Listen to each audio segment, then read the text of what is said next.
Am I audible? I don't know. I don't know what I'm doing. It says there's one viewer in here. I apologize to you.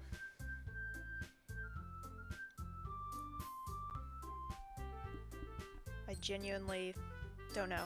Hello. I'm doing good. How are you doing? Can you hear me okay?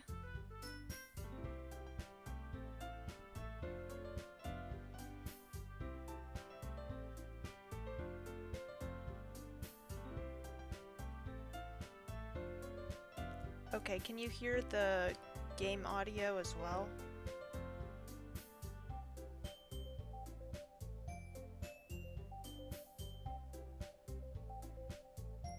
Okay.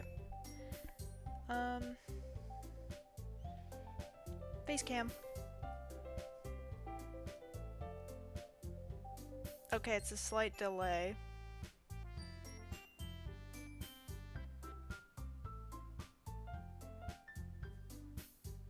I don't know.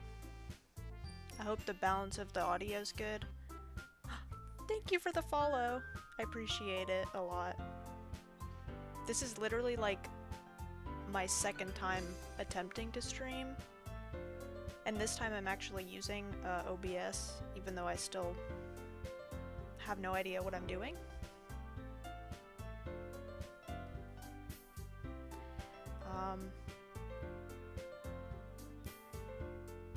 So I hope this won't destroy my laptop. We'll see. My day has been pretty good. I'm off work today.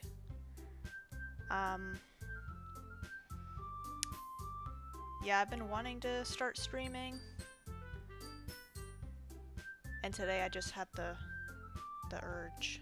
I was like, I'm gonna try it for the second time. Because the first time I did it, I actually streamed from my PS5 on Twitch.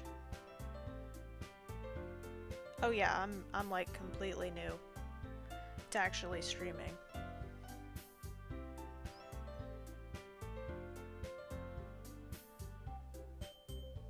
But yeah, I wanted to do it for a bit, and then the beginning of this year, I was like, oh, I'm gonna start this year, and now it's already July, but it's better late than never, I guess.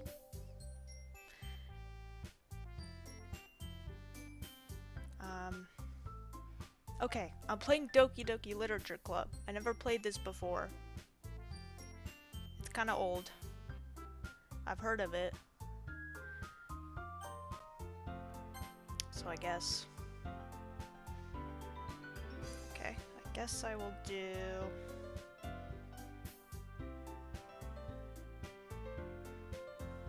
I'm just gonna do what other games?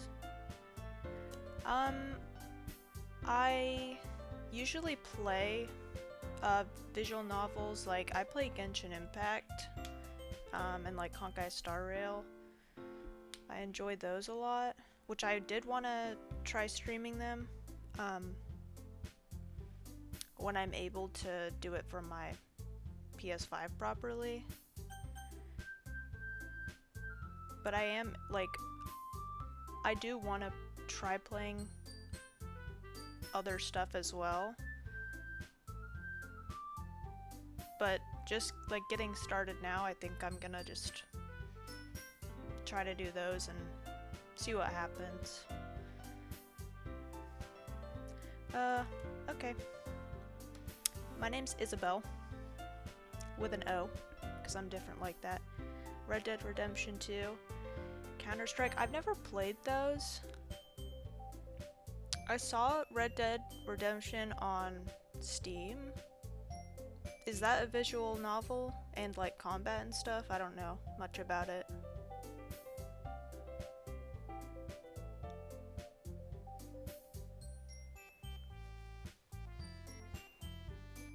I'll definitely add that to a list. I'm gonna get a list of like games and stuff I want to do. But yeah, I've heard I've heard good stuff about it, so.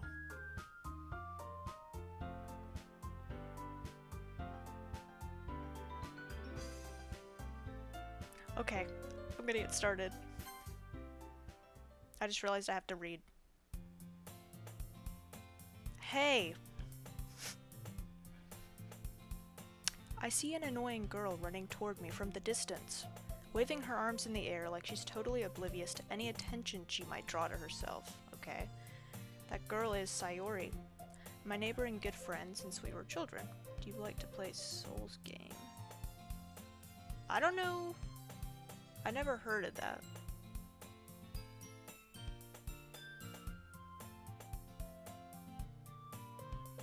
What is that one?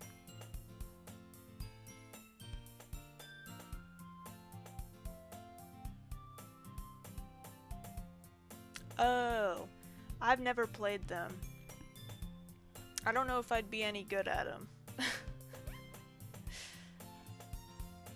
But I'd be down to try.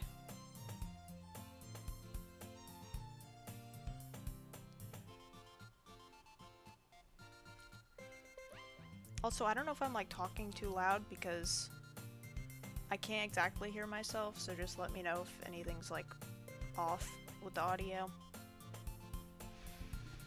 Okay, the girl's Sayori, my neighbor and good friend since we were children.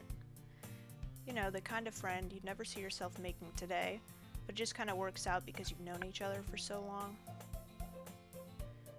We used to walk to school together on days like this, but starting around high school, she would oversleep more and more frequently, and I would get tired of waiting up. Okay, but if she's gonna chase after me like this, I almost feel better off running away. However, I just sigh and idle in front of the crosswalk and let Sayori catch up to me.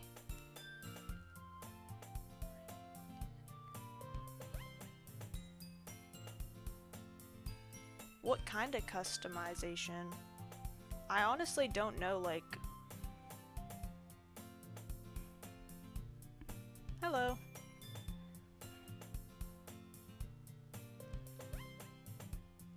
I don't really know what I can do with it. TBH, having a logo banner overlay.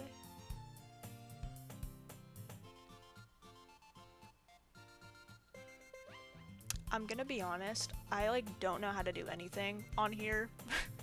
I think that's why it took me so long to even start doing this, because I was trying to do a bunch of research and stuff like on like about how to even use OBS and stuff.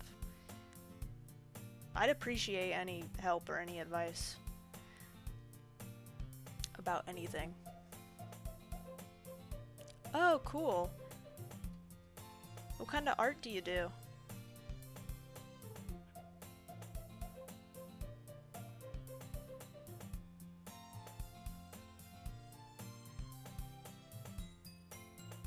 That's cool.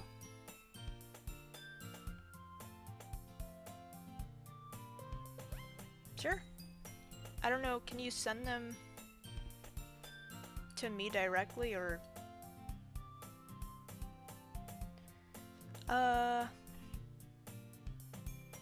I think I have it.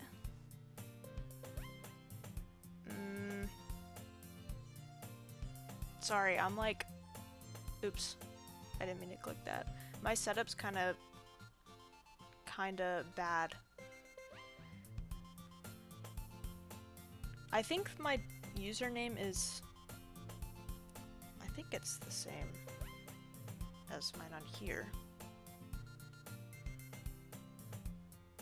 Maybe.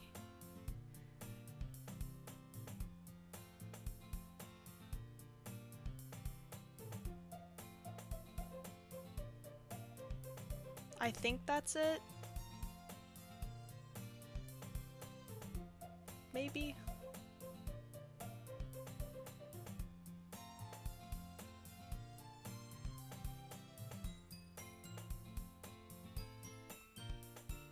Sent me a request. Okay. Oh, I will for sure. I don't know if I can do it now, cause like I told like my setup's so like diabolical actually that I have like my laptop and then I have Stream Manager open. Oh, did I freeze? What happened? Or is that just me?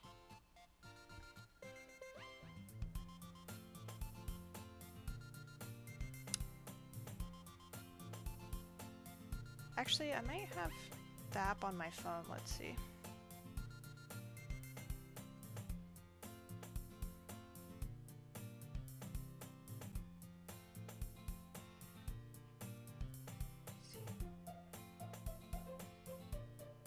Yeah, let me see. There it is, I got it.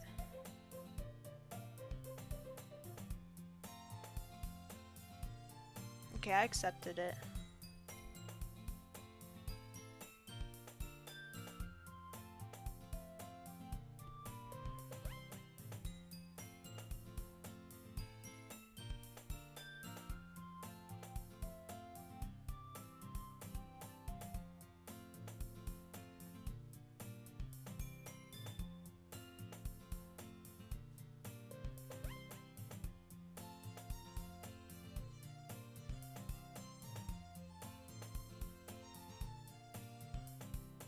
These stickers are so cute, what the heck?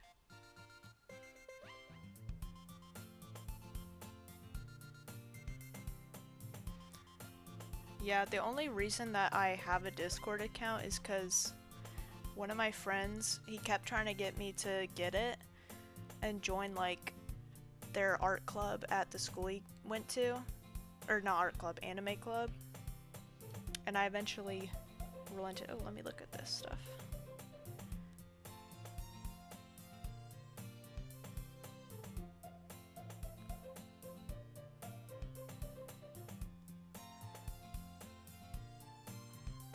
Cool. Are these... Oh yeah, these are some banners and stuff.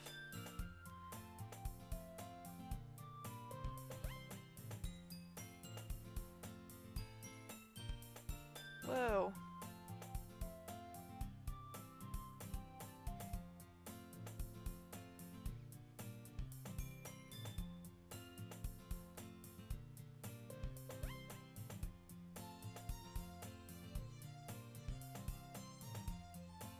Yeah, these are super cool. You've done so much. Well, you said you've been doing it for... You said 4 years, right?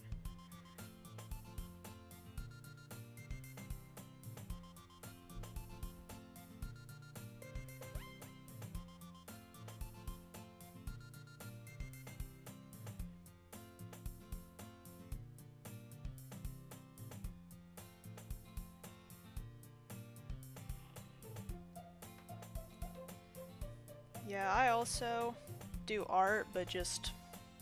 I don't really do commissions. I did commissions a while ago. I opened them up, but I just mostly do digital art, just like for funsies, so. But I also haven't even done that much stuff this past year, unfortunately, because I haven't had that much inspiration.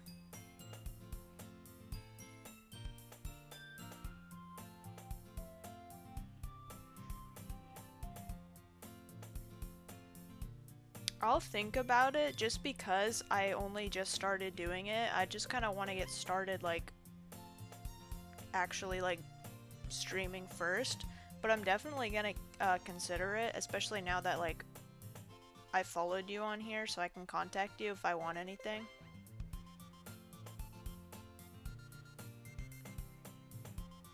Why does it keep doing that?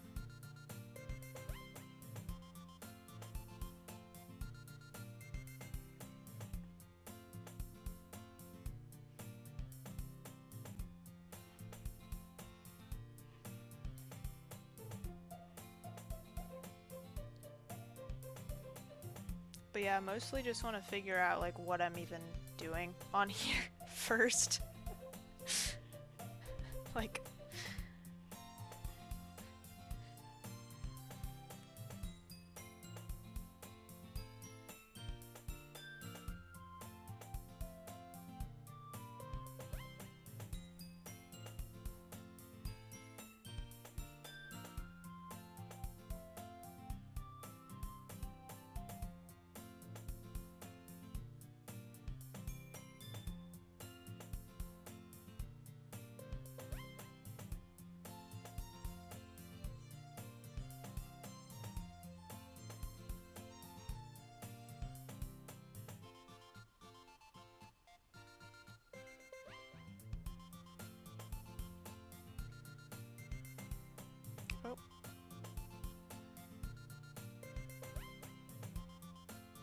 chat just like disconnected for a second.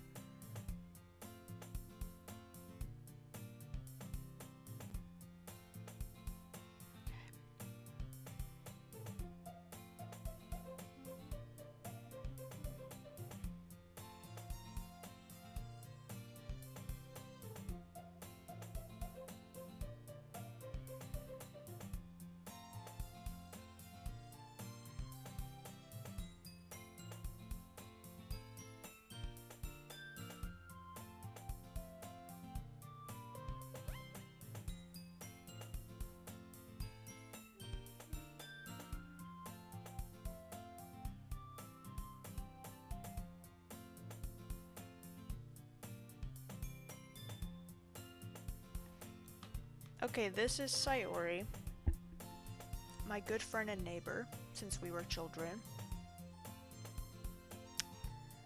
I overslept again, but I caught you this time. Maybe, but only because I decided to stop and wait for you.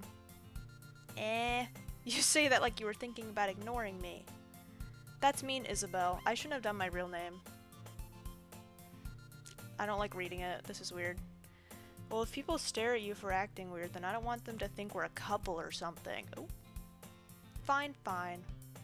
But you did wait for me after all. I guess you don't have it in you to be mean even if you want to. Whatever you say, Sayori. We cross the street together and make our way to school. As we draw near, the streets become increasingly speckled with other students making their daily commute. By the way, Isabel, have you decided on a club to join yet? A club? I told you already, I'm not really interested in joining any clubs. I haven't been looking either. That's real. Me in school. That's not true. You told me you would join a club this year. Did I? I'm sure it's possible that I did in one of our many conversations, where I dismissively go along with whatever she's going on about.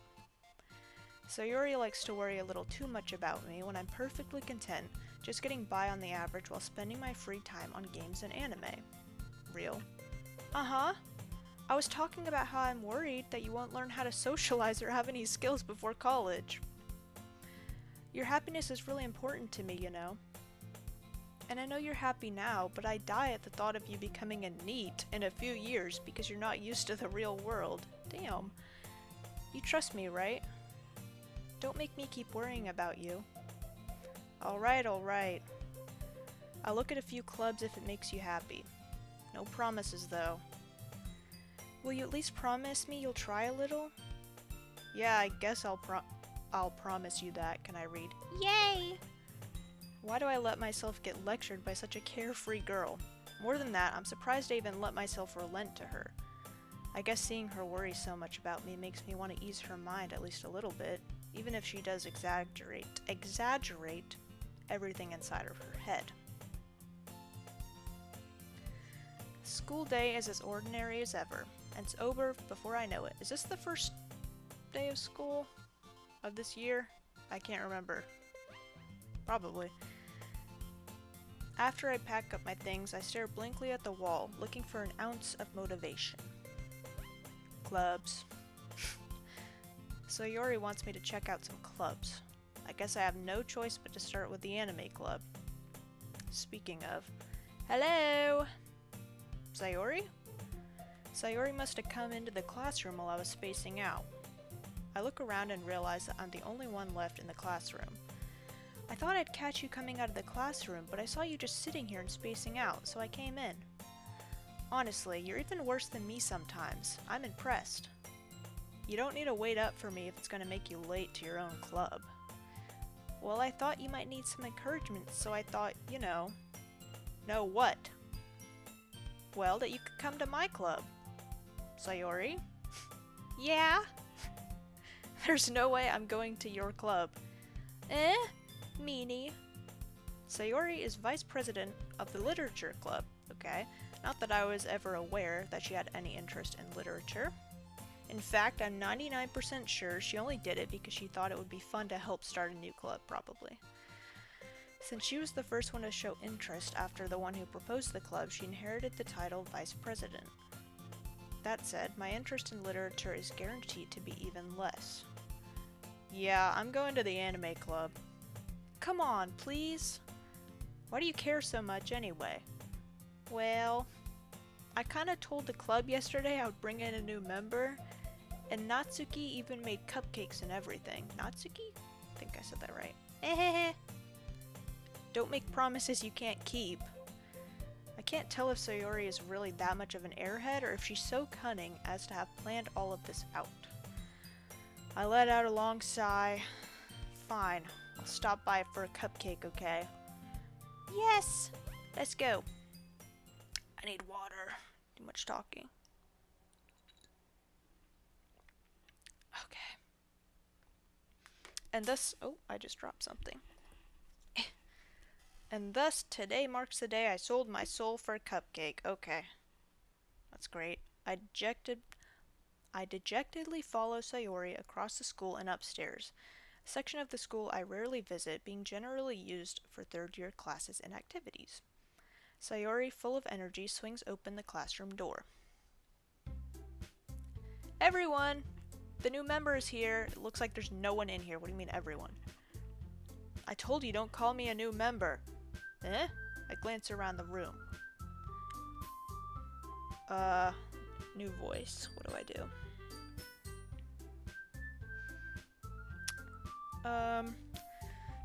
Welcome to the literature club. It's a pleasure meeting you. Sayori always says nice things about you. Seriously? You brought a boy? Way to kill the atmosphere. Oh my gosh.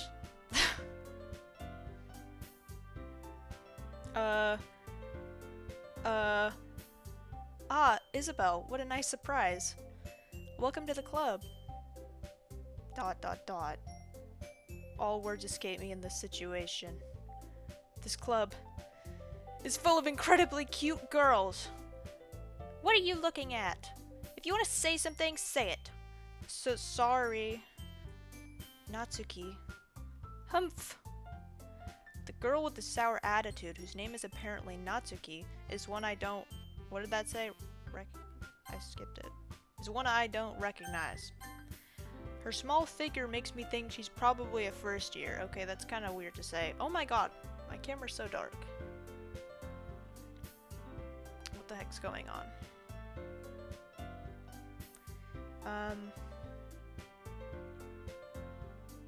Okay, whatever. She's also the one who made cupcakes according to Sayori. You can just ignore her when she gets moody. Sayori says that quietly into my ear, then turns back towards the other girls. Anyway, this is Natsuki, always full of energy. And this is Yuri, the smartest in the club. Sorry. Don't say things like that. Yuri, who appears comparably more mature and timid, seems to have a hard time keeping up with people like Sayori and Natsuki. Well, it's nice to meet both of you. And it sounds like you already know Monika, is that right? Apparently. I don't remember the voice I did. That's right, that's literally just the same. Whatever. It's great to see you again, Isabel. Monika smiles sweetly. Okay. We do know each other. Well, we rarely talk, but we were in the same class last year. Monika was probably the most popular girl in class. Smart, beautiful, athletic. Basically, completely out of my league. So having her smile at me so genuinely feels a little... you too, Monika. Good. Like, okay. Come sit down, Isabel. We made room for you at the table, so you can sit next to me or Monika. Can I pick? I'll get the cupcakes. Hey, I made them! I'll get them! Sorry, I got a little too excited. I have to remember all the voices. Okay. Then how about I make some tea as well? Okay, so she's like mature, softer. Okay. The girls have a few desks arranged to form a table. As Sayori mentioned, it's been widened so that there's one space next to Monika and one space next to Sayori. Natsuki and Yuri walk over to the corner of the room, where Natsuki grabs a wrapped tray and Yuri opens the closet. Still feeling awkward, I take a seat next to Sayori. Okay, that makes sense because I know her the most.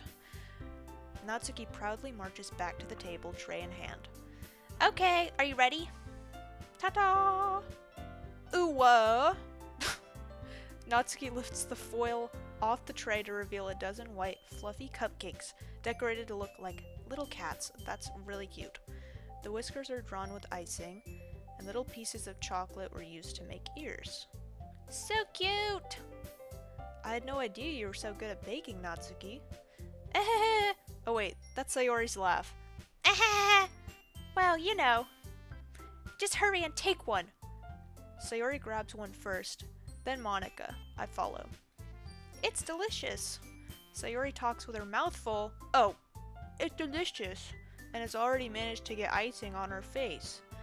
I turn the cupcake around in my fingers, looking for the best angle to take a bite. Natsuki's quiet. I can't help but notice her sneaking glances in my direction. Okay, what you do when you're eating a cupcake is you take the bottom part, you twist it. Well, you don't twist it. You rip it off, you turn it upside down, and you put it on top of the icing, and then it's a sandwich. And that's the way you eat cupcakes. What am I saying? Oh wait, I can't help but no. Oh, I already read that. I'm tweaking. Is she waiting for me to take a bite? I finally bite down. The icing is sweet and full of flavor. I wonder if she made it herself. This is really good. Thank you, Natsuki. What? Why are you thanking me? It's not like I... Oh, great. Okay. Haven't I heard this somewhere before? Made them for you or anything. Eh? I thought you technically did. Sayori said, well, maybe, but not for you, you know, dummy. Alright. I give up on Natsuki's weird logic and dismiss the conversation. Yuri returns to the table carrying a tea set. She carefully places a teacup, in front of each of us before setting down the teapot next to the cupcake tray. You keep a whole tea set in this classroom? Don't worry, the teachers gave us permission. After all, doesn't a hot cup of tea help you enjoy a good book?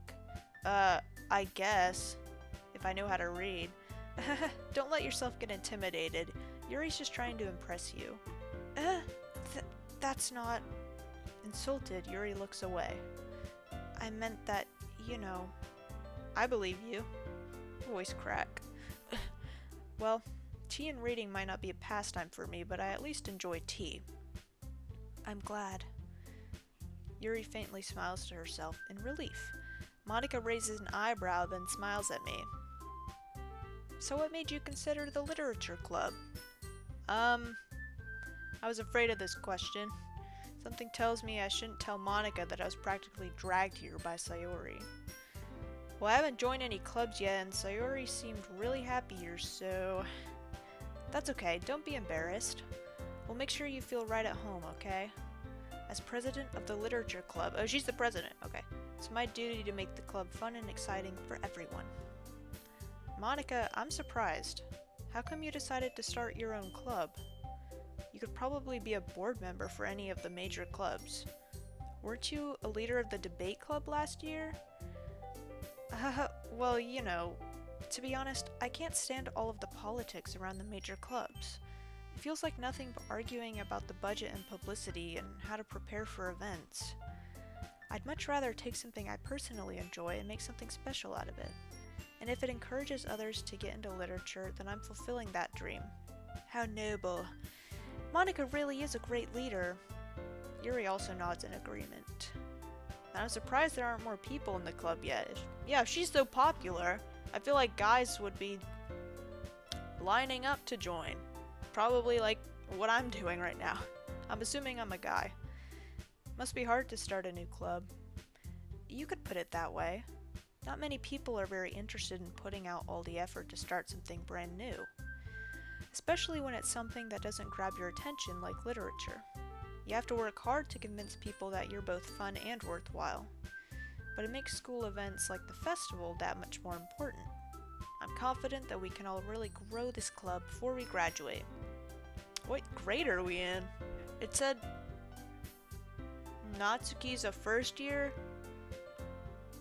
I don't know, maybe Monika's a senior. I'm not sure how it works in Japan. I think there's only the 3 years in high school. Maybe? I don't know. Right, everyone?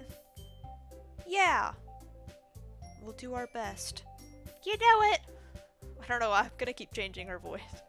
Everyone enthusiastically agrees. Such different girls, all interested in the same goal. Monika must have worked really hard just to find these 3. Maybe that's why they were all so delighted by the idea of a new member joining. Though I still don't really know if I can keep up with their level of enthusiasm about literature. So, Isabel, what kind of things do you like to read? Well, considering how little I've read these past few years, I don't really have a good way of answering that. Manga. I mutter quietly to myself, half joking. Natsuki's head suddenly perks up. Looks like she wants to say something, but she keeps quiet. Not much of a reader, I guess. Well, that can change. Oh! What am I saying? I spoke without thinking after seeing Yuri's sad smile. Anyway, what about you, Yuri? Well, let's see. Yuri traces the rim of her teacup with her finger. My favorites are usually novels that build deep and complex fantasy worlds. The level of creativity and craftsmanship behind them is amazing to me, and telling a good story in such a foreign world is equally impressive. Yuri goes on, clearly passionate about her reading. She seemed so reserved and timid the moment I walked in, but it's obvious by the way her eyes light up that she finds her comfort in the world of books, not people. But you know, I like a lot of things. Stories with deep psychological elements usually immerse me as well. Oh! Isn't it amazing how a writer can so deliberately take advantage of your own lack of imagination to completely throw you for a loop? Anyway, I've been reading a lot of horror lately. Oh. I read a horror book once. I desperately grasped something I can relate to at the minimal level. At this rate, Yuri might as well be having a conversation with a rock. Really? I wouldn't have expected that, Yuri. For someone as gentle as you. I guess you could say that. But if a story makes me think or takes me to another world, then I really can't put it down. Surreal horror is often very successful at changing the way you look at the world, if only for a brief moment. True? I hate horror. Oh, why's that? Well, Natsuki's eyes dart over to me for a split second. Never mind. That's right, you usually like to write about cute things, don't you, Natsuki? What? What gives you that idea? You left a piece of scrap paper behind last club meeting. What's going on with my thing? Okay. What the heck? I'm just gonna assume I'm still...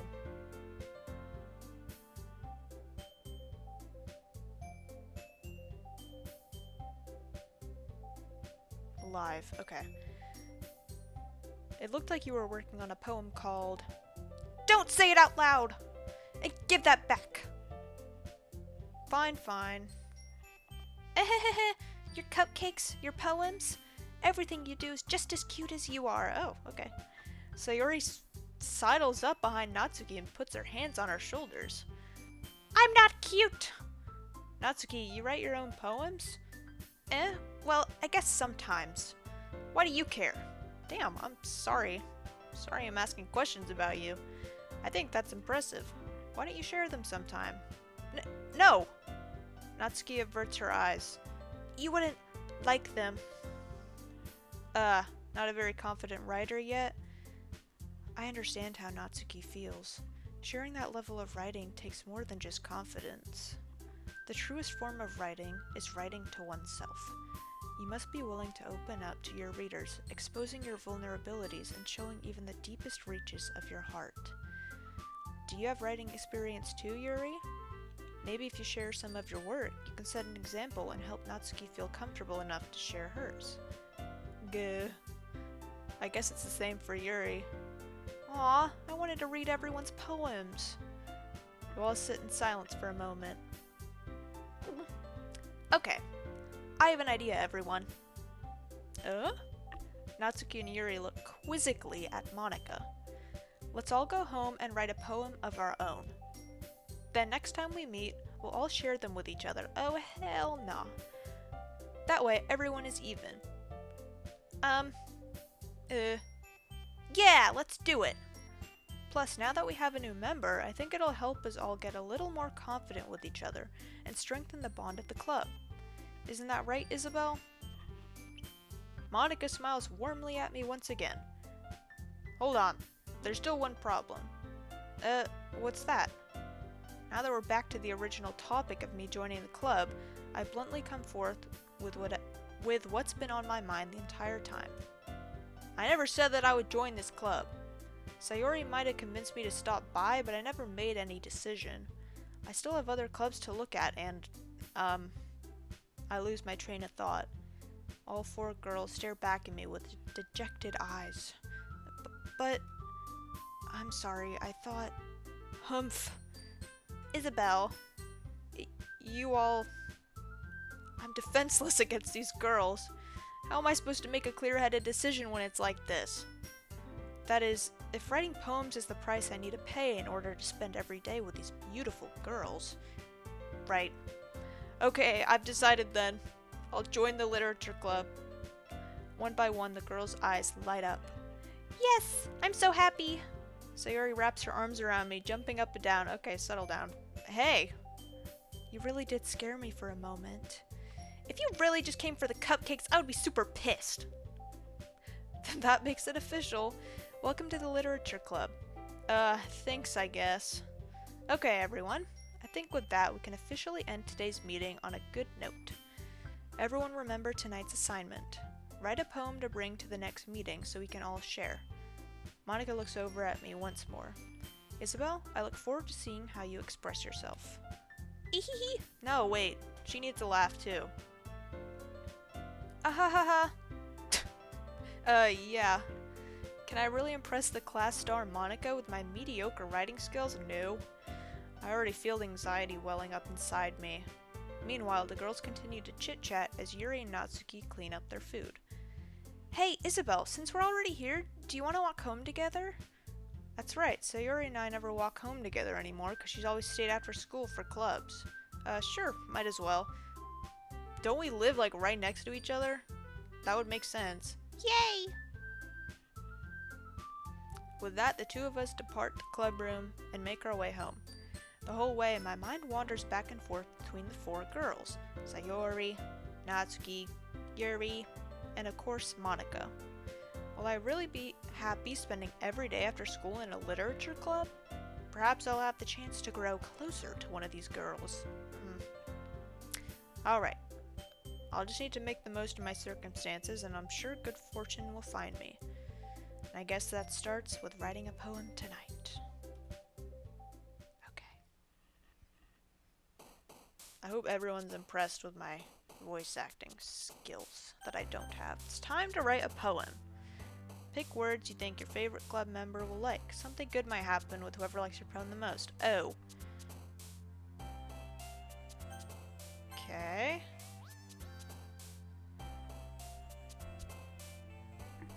I don't know which person I want. Why isn't Monika on here? I like Monika. She's cute. Okay, whatever. Vibrant. What the? Suicide, okay. Sensation. Vivid. Okay, Yuri likes those, I'm assuming. Precious. Ambient. Pure. Tenacious. Or, Starscape. I like that.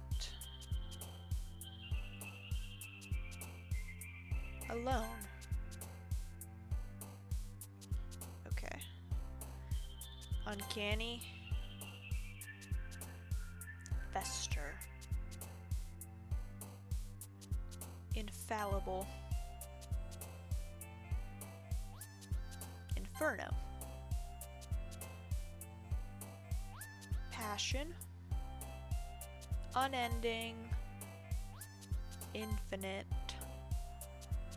Shame. Sunset. Journey.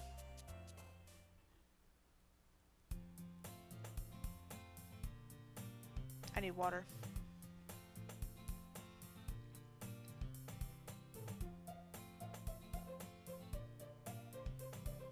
Also, I don't know if I'm talking weird, because I literally got my wisdom teeth out last week.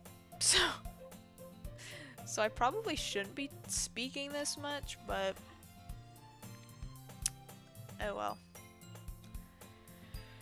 Okay. Hi again, Isabel. Glad to see you didn't run away on us. Ha ha ha. Nah, don't worry. This might be a little strange for me, but I at least keep my word. Well, I'm back at the literature club. I was the last to come in, so everyone else is already hanging out. Ugh. Thanks for keeping your promise, Isabel. I hope this isn't too overwhelming of a commitment for you, making you dive headfirst into literature when you're not accustomed to it. Oh, come on! Like he deserves any slack. Sayori told me you didn't even want to join any clubs this year. And last year, too. I don't know if you plan to just come here and hang out or what, but if you don't take us seriously, then you won't see the end of it. Natsuki, you certainly have a big mouth for someone who keeps her manga collection in the club room. Natsuki finds herself stuck between saying Monica and manga. Manga is literature! Swiftly defeated, Natsuki plops back into her seat. Don't worry, guys. Isabel always gives it his best. I forgot I'm a guy. As long as he's having fun. He helps me with busy work without me even asking. Like cooking, cleaning my room. How dependable. Sayori, that's because your room is always so messy it's distracting. And you almost set your house on fire once. Is that so? You two are really good friends, aren't you? I might be a little jealous. How come? You and Isabel can become good friends too. Sayori. As usual, Sayori seems oblivious to the weird situation she just put me into. I don't know how to fix my camera when it gets dark like this outside. So I apologize. Anyways. Oh, Yuri even brought you something today, you know? Oh, wait, Sayori. Me? Not really. Don't be shy. It's really nothing. What is it? I'm nosy. Never mind. Sayori made it sound like a big deal when it's really not. What do I do? What kind of sound is that supposed to be? I'm sorry, Yuri. I wasn't thinking. Guess that means it's up to me to rescue this situation. Hey, don't worry about it. First of all, I wasn't expecting anything in the first place. So any nice gesture from you is a pleasant surprise. It'll make me happy no matter what. Is that so? Yeah, I won't make it a big deal if you don't want it to be. Alright. Well, here. Yuri reaches into her bag and pulls out a book. I didn't want you to feel left out, so I picked out a book that I thought you might enjoy. It's a short read, so it should keep your attention, even if you don't usually read. And we could, you know, discuss it if you wanted. Whoa. How is this girl accidentally being so cute? She even picked out a book she thinks I'll like despite me not reading much. Yuri, thank you. I'll definitely read this. I enthusiastically take the book. Well, you can read it at your own pace. I look forward to hearing what you think. Now that everyone's settled in, I expected Monica to kick off some scheduled activities for the club. That doesn't seem to be the case. Sayori and Monica are having a cheery conversation in the corner. Yuri's face is already buried in a book. I can't help but notice her intense expression, like she was waiting for this chance. Meanwhile, Natsuki's rummaging around in the closet. I'm really curious to talk to Yuri a little bit more. but at the same time I would feel bad for distracting her from reading. I catch a glimpse of the cover of her book. Looks like the same book that she lent to me. More than that, she seems to be on the first few pages. Crap. I think she noticed me looking at her. She sneaks another glance at me, and our eyes meet for a split second. ... But that only makes her hide her face deeper in her book. Sorry, I was just spacing out. I mutter this, sensing I made her uncomfortable. Oh, it's fine. If I was focused, then I probably wouldn't have noticed in the first place. But I'm just rereading a bit of this, so...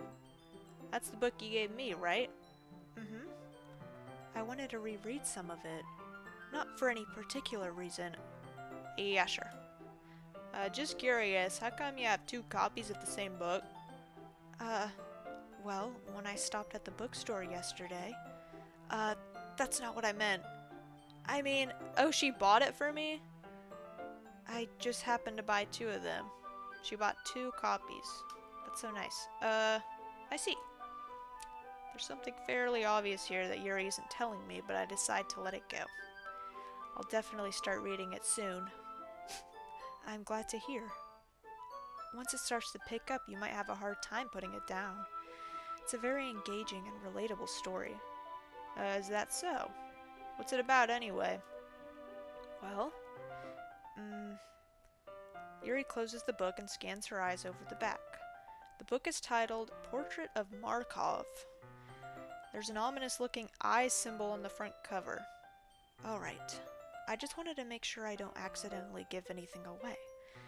Basically, it's about this girl in high school who moves in with her long-lost younger sister.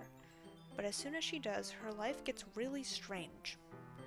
She gets targeted by these people who escape from a human experiment prison. And while her life is in danger, she needs to desperately choose who to trust, okay?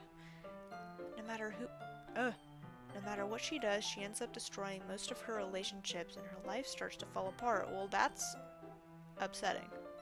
It's kind of dark, isn't it? You already made it sound like it was gonna be a nice story, so that dark turn came from nowhere. Well, she said she likes horror stuff, so I don't know.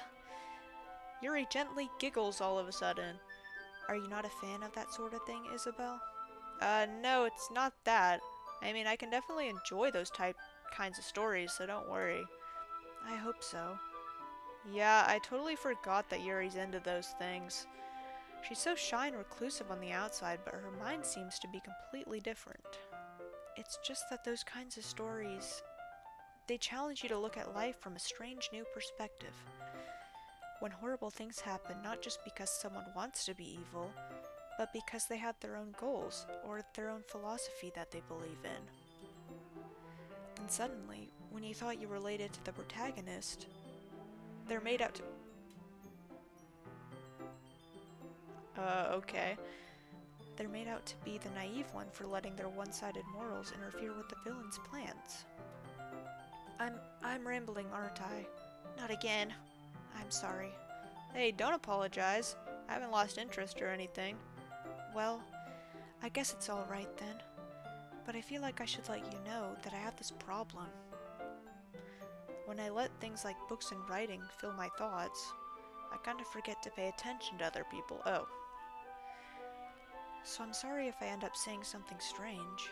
And please stop me if I start talking too much. I really don't think you need to worry. That just means you're passionate about reading. The least I can do is listen. It's a literature club after all. That's true. In fact, I might as well get started reading it, right? You don't have to. Oh wait, that's my laugh. Whatever. What are you saying? All the laughs are gonna sound like that. Just a moment ago, you said you were looking forward to it. ... Let me just get the book. I quickly retrieved the book that I'd put into my bag. Alright, it's fine if I sit here, right? I slip into the seat next to Yuri's. Oh? Yeah. Are you sure? You seem a little apprehensive. I'm sorry. It's not that I don't want you to. It's just something I'm not very used to. That is, reading in company with someone. I see. Well, just tell me if I end up distracting you or anything. Alright. I open the book and start the prologue.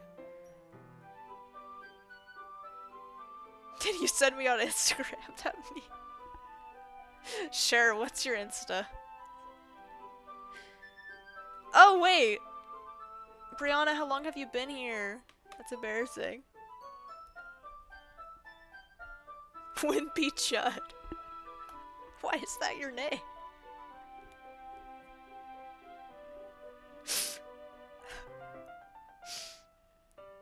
I thought you were a random person. I was like, what's your Instagram? Oh, that was you? That first time I was trying? Yeah. That was the warm-up. Here. Oh, yeah. Wimpy Chud. Here, I'll send it. I feel like I've sent it to you before.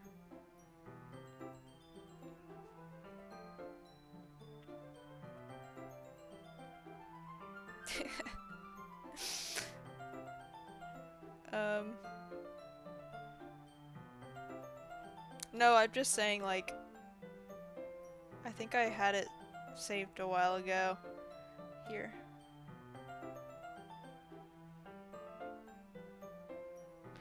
Here you go.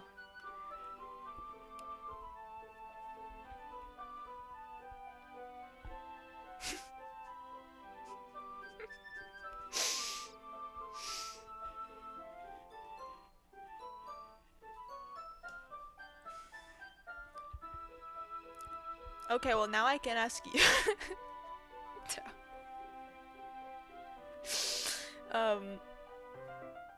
I don't know, cause how did he even make this image?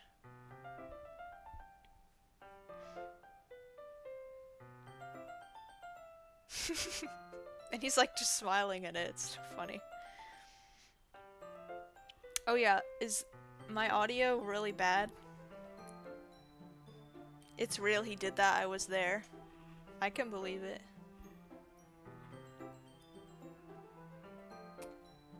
It's fine.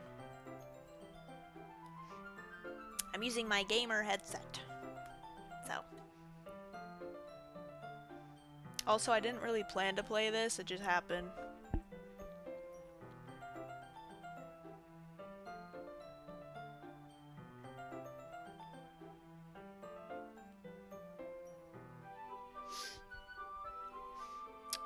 But I didn't realize I'd be reading this much, so... I don't know how to read. Okay. I soon understand what Yuri means about reading in company. It's as if I can feel her presence over my shoulder as I read. It's not a particularly bad thing, yeah, I'm sure it's not. Maybe a little distracting, but the feeling is somewhat comforting. Yuri's in the corner of my eye.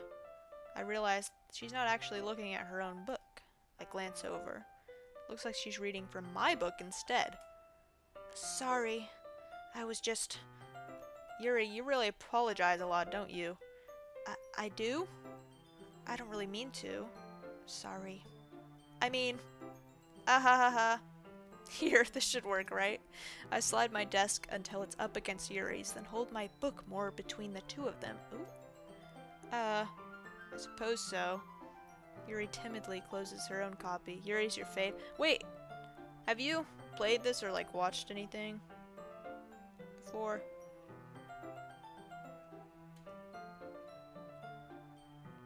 I like Yuri, but you watched it? Okay.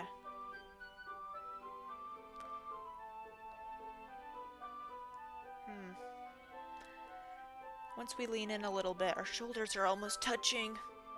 Feels like my left arm is in the way, so instead I use my right hand to hold the book open. I guess that makes it kind of difficult to turn the page. Here.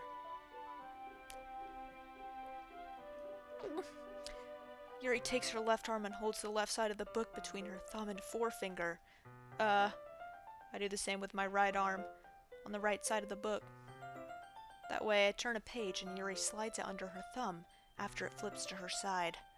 But in holding it like this, we're huddled even closer together than before. It's actually kind of distracting me. It's It's as if I can feel the warmth of Yuri's face. She's in the corner of my vision. Are you ready? To turn the page. Sorry. I think I got a bit distracted for a second. I glance over at Yuri's face again, and our eyes meet. I don't know how I'll be able to keep up with her. That's okay.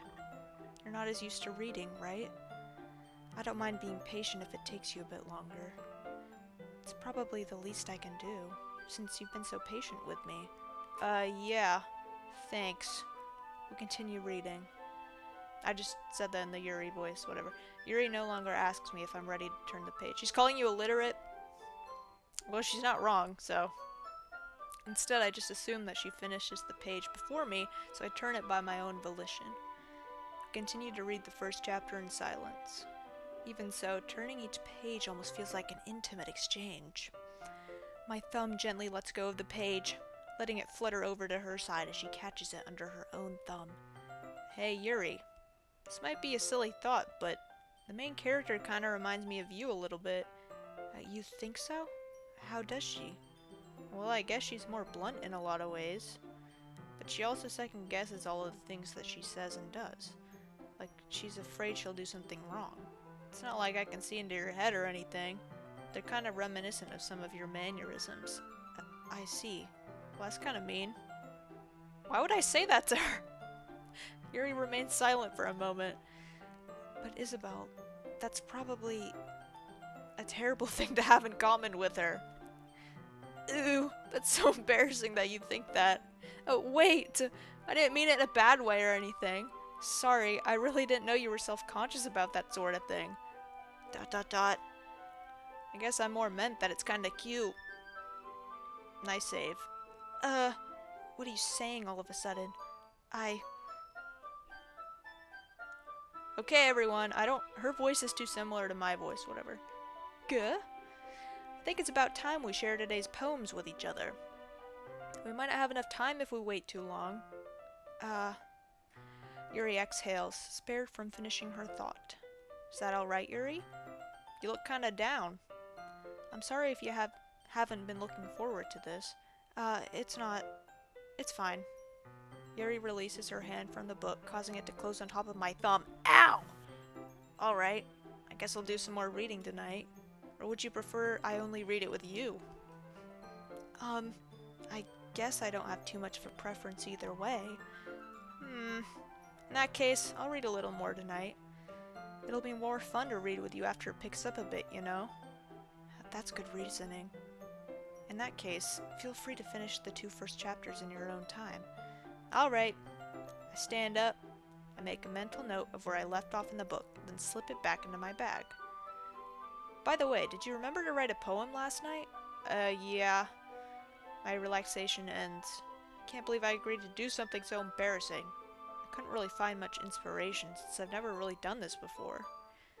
Well, now that... Let me just knock everything over.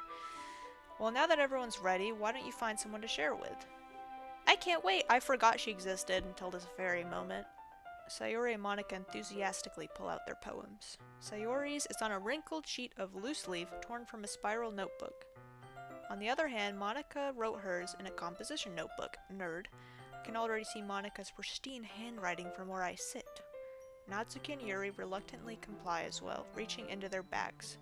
I do the same myself. Who should I show my poem to first? Well, I'm gonna drink water first.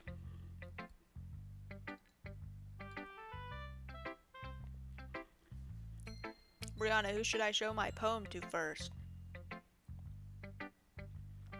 You can make the decision.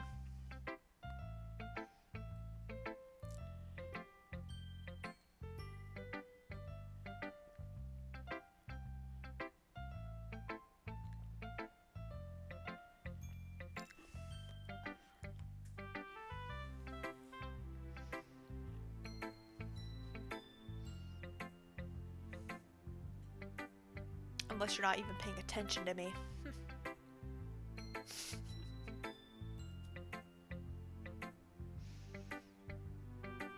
Or my stream's messed up, I don't know.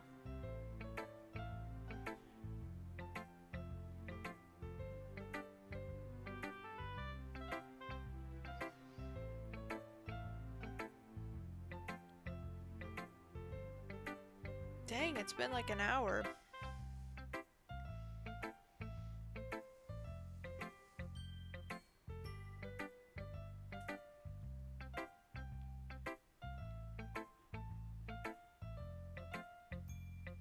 I don't know if it's just slow.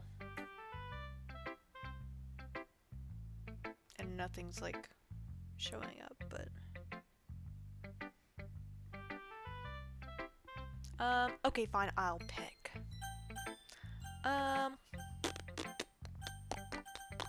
Sayori. I'm definitely most comfortable sharing it with Sayori first. She's my good friend after all, I guess. ... This is a good poem, Isabel. Are you sure it's your first time? Of course. It's not that good.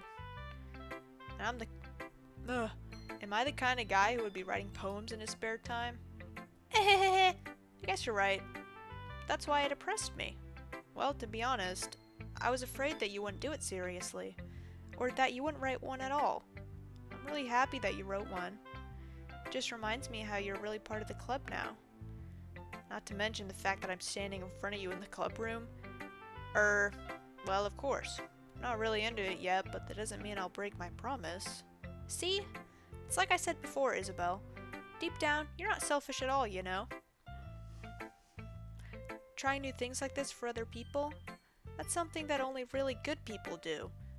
Thanks, Sayori. I'm not sure if Sayori sees the full picture of my motive here. Well, at least he's self-aware. Then again, I can't deny that she's part of the reason I joined. Knowing how much this means to her and all. Yeah, and I'm gonna make sure you have lots of fun here, okay? That'll be my way of thanking you. Alright, I'm gonna hold you to that then. Yay! Now you'll read my poem too, right? Don't worry, I'm really bad at this. We'll see about that. Oh. Dear Sunshine, the way you glow through my blinds in the morning makes me feel like you missed me.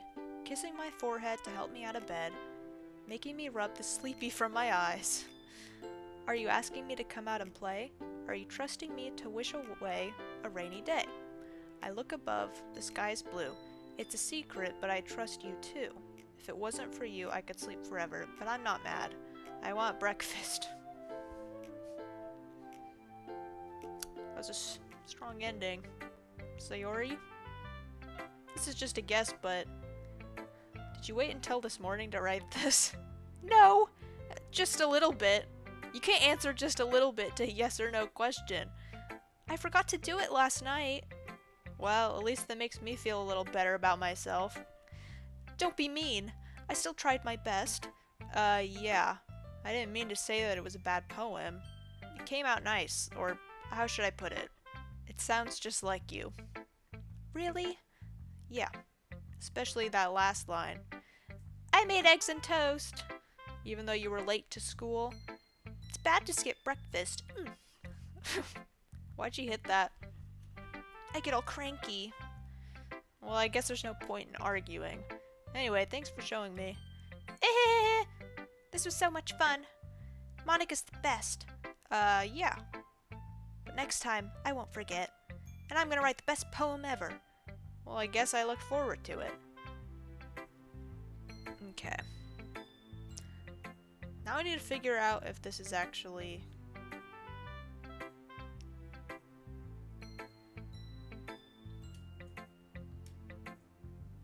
my teeth situation.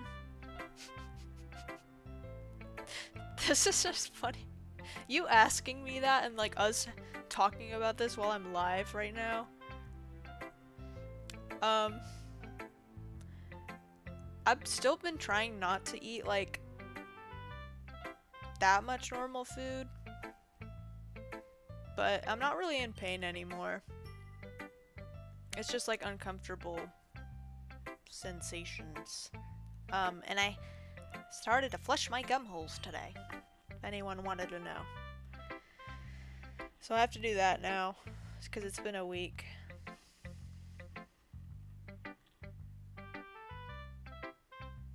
So yeah. Ew! You asked Bruh.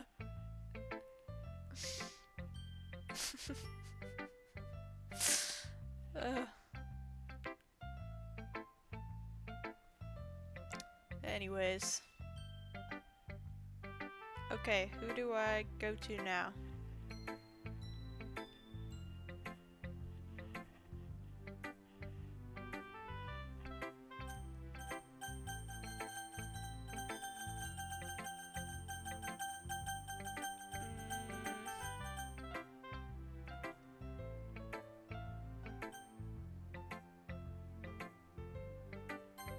I'll go to Natsuki even though her voice is annoying to do. Eh. Huh? Isabel, if you're not gonna take this club seriously, then go home. Oh, shoot. I'm sorry. What? Harsh? What, you expect me to believe that you actually put effort into this? Do you think I'm stupid? I'm not a writer. Maybe it's not very good, but yeah, I did put in effort. We all start somewhere, right? If you're still proud of the first poem you ever wrote, then I'd like to read it. Gah. Painful to think about. Ugh. Fine. Well, sorry. You'll get better anyway. I tell you it's to improve, but you're better off just trying again. Fair enough. Well, to each their own, I guess. Anyway, I guess I gotta share mine now. Knowing you, you'll probably think it's stupid. Yeah, probably.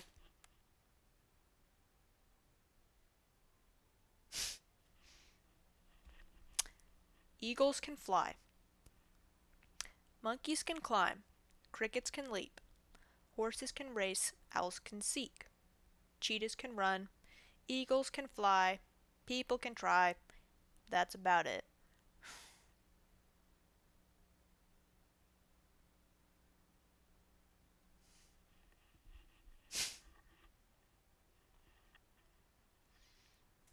Yeah.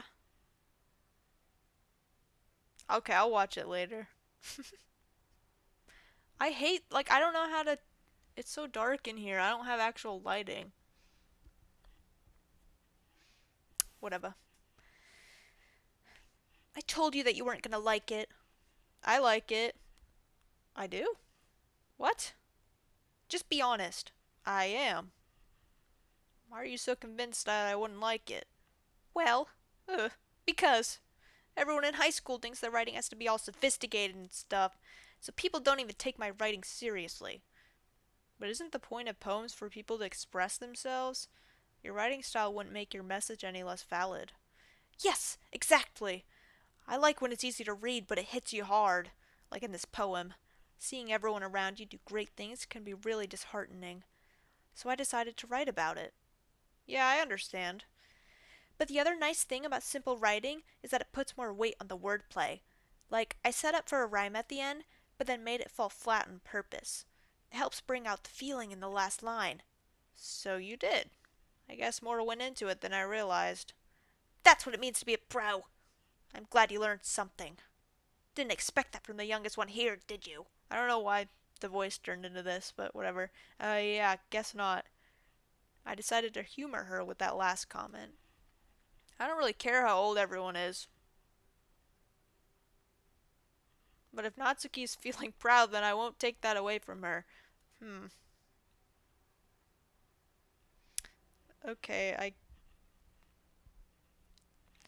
I'm gonna go to Yuri now. Water. As Yuri reads the poem, I notice her eyes lighten. Exceptional. Oh, what was that? Huh? Did I say that out loud? Yuri first covers her mouth, but then ends up covering her whole face. Ooh. He's going to hate me. You really didn't do anything wrong, Yuri. Eh? That's... I guess you're right. What am I getting so nervous for? Ahahaha. Yuri takes a breath. So, what kind of writing experience do you have? Your use of imagery and metaphors indicates you've written a lot of poetry before. Really? Wow, it's a huge compliment coming from you. This is actually my first time, really. Huh? Yuri stares at me blankly, then looks at my poem again. Well, I know that. I just meant, um, Yuri trails off, unable to find an excuse. She traces her finger along the words in the poem as if breaking it down more thoroughly. Yeah, okay. This is the reason I was able to tell. It's just that there are specific writing habits that are usually typical of new writers, and having been through that myself, I kind of learned to pick up on them. I think the most noticeable thing I recognize in new writers is that they try to make their style very deliberate.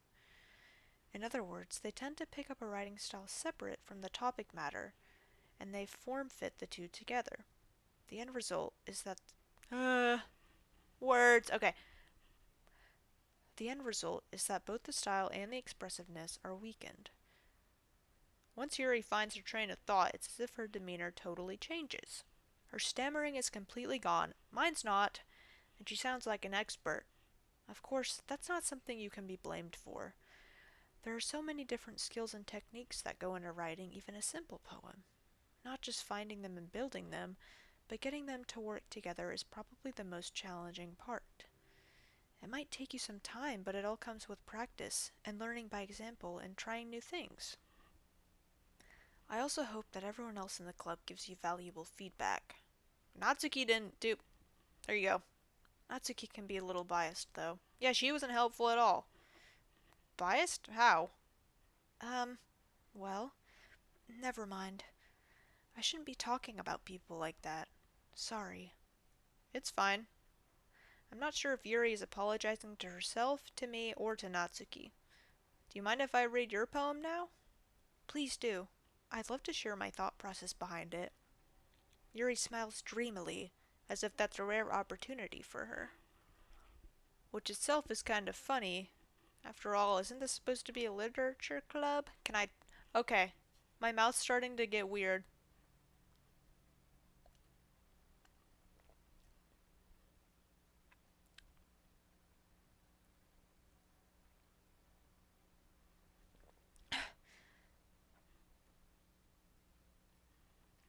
This is a lot of speaking, but I guess I'm gonna have to get used to it.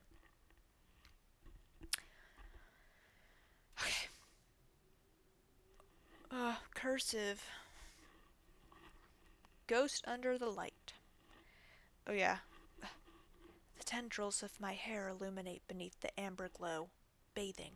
It must be this one, the last remaining street light to have withstood the test of time, the last yet to be replaced by the sickening blue-green hue of the future. I bathe, calm, breathing air of the present, but living in the past. The light flickers. I flicker back. Ooh.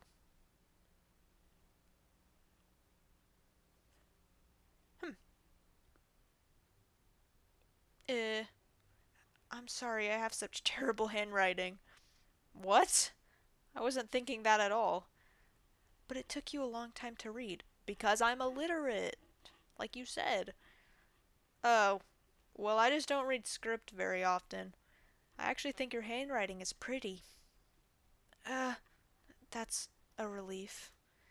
Also, I liked the poem. Even though it's short, it was really descriptive. It wasn't too short.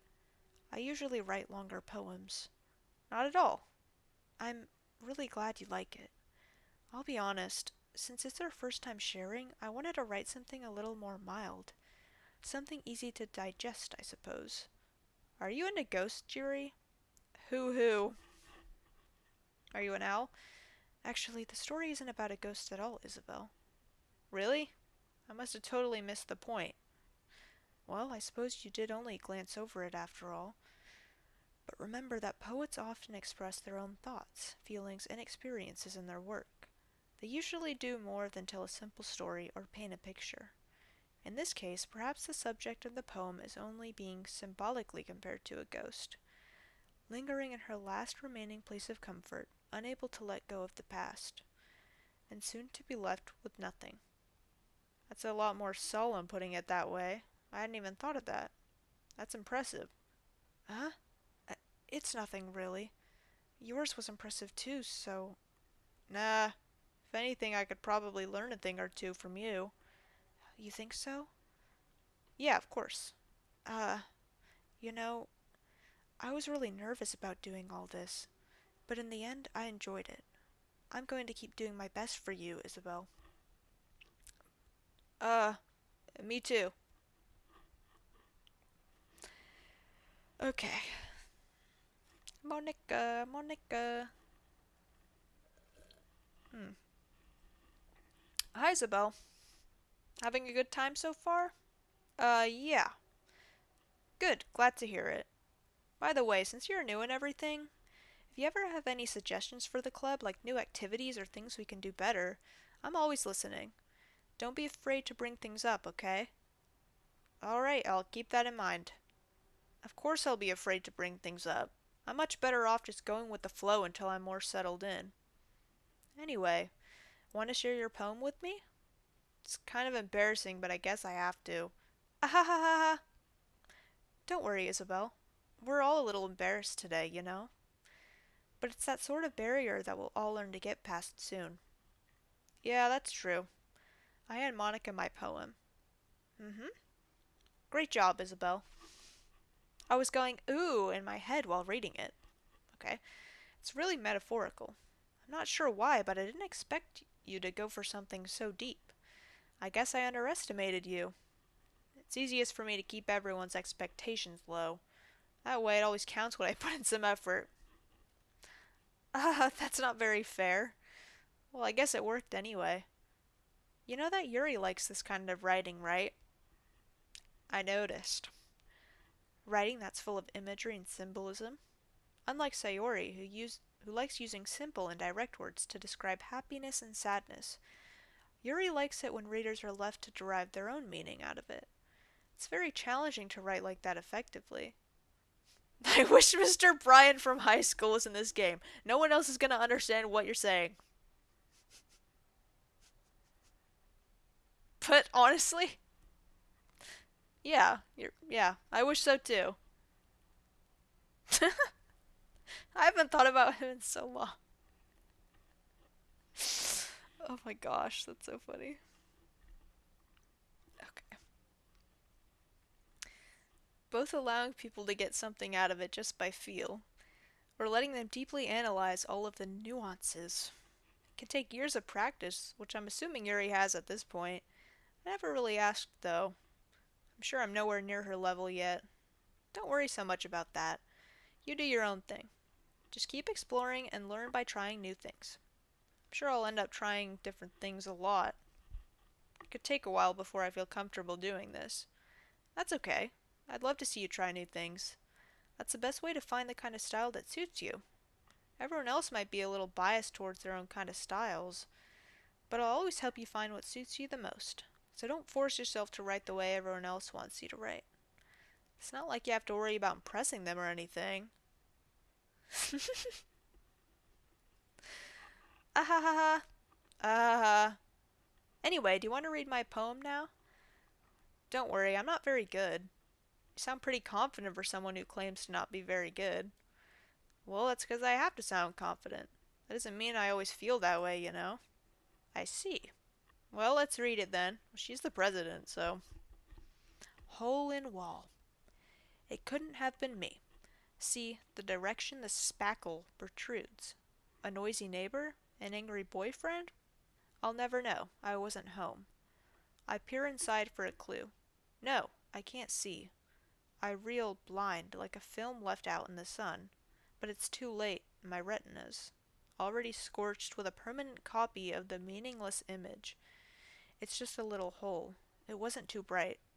It was too deep, stretching forever into everything. A hole of infinite choices. I realize now. The glory hole poem? I don't want to finish reading this now that you said that. Why did you say that? Whatever. Okay. Where was I? A hole of infinite choices. I realize now that I wasn't looking in. I was looking out, and he on the other side was looking in.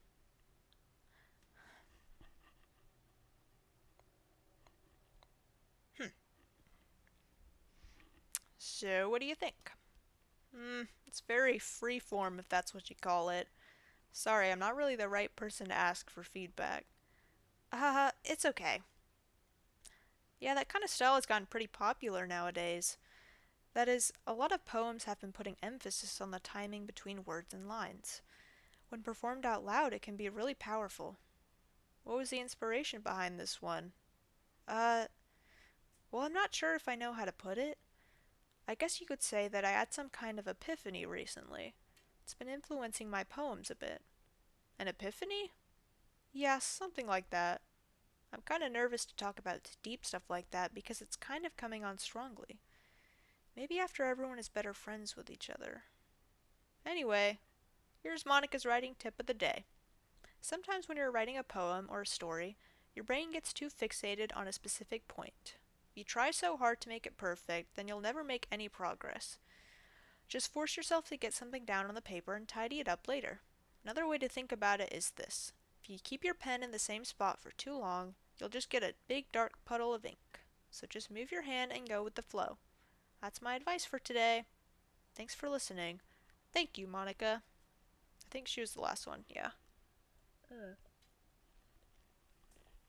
Phew. I guess that's everyone. I glance around the room. That was a little more stressful than I anticipated. It's as if everyone is judging me for my mediocre writing abilities. Even if they're just being nice, there's no way my poems can stand up to theirs. This is a literature club after all.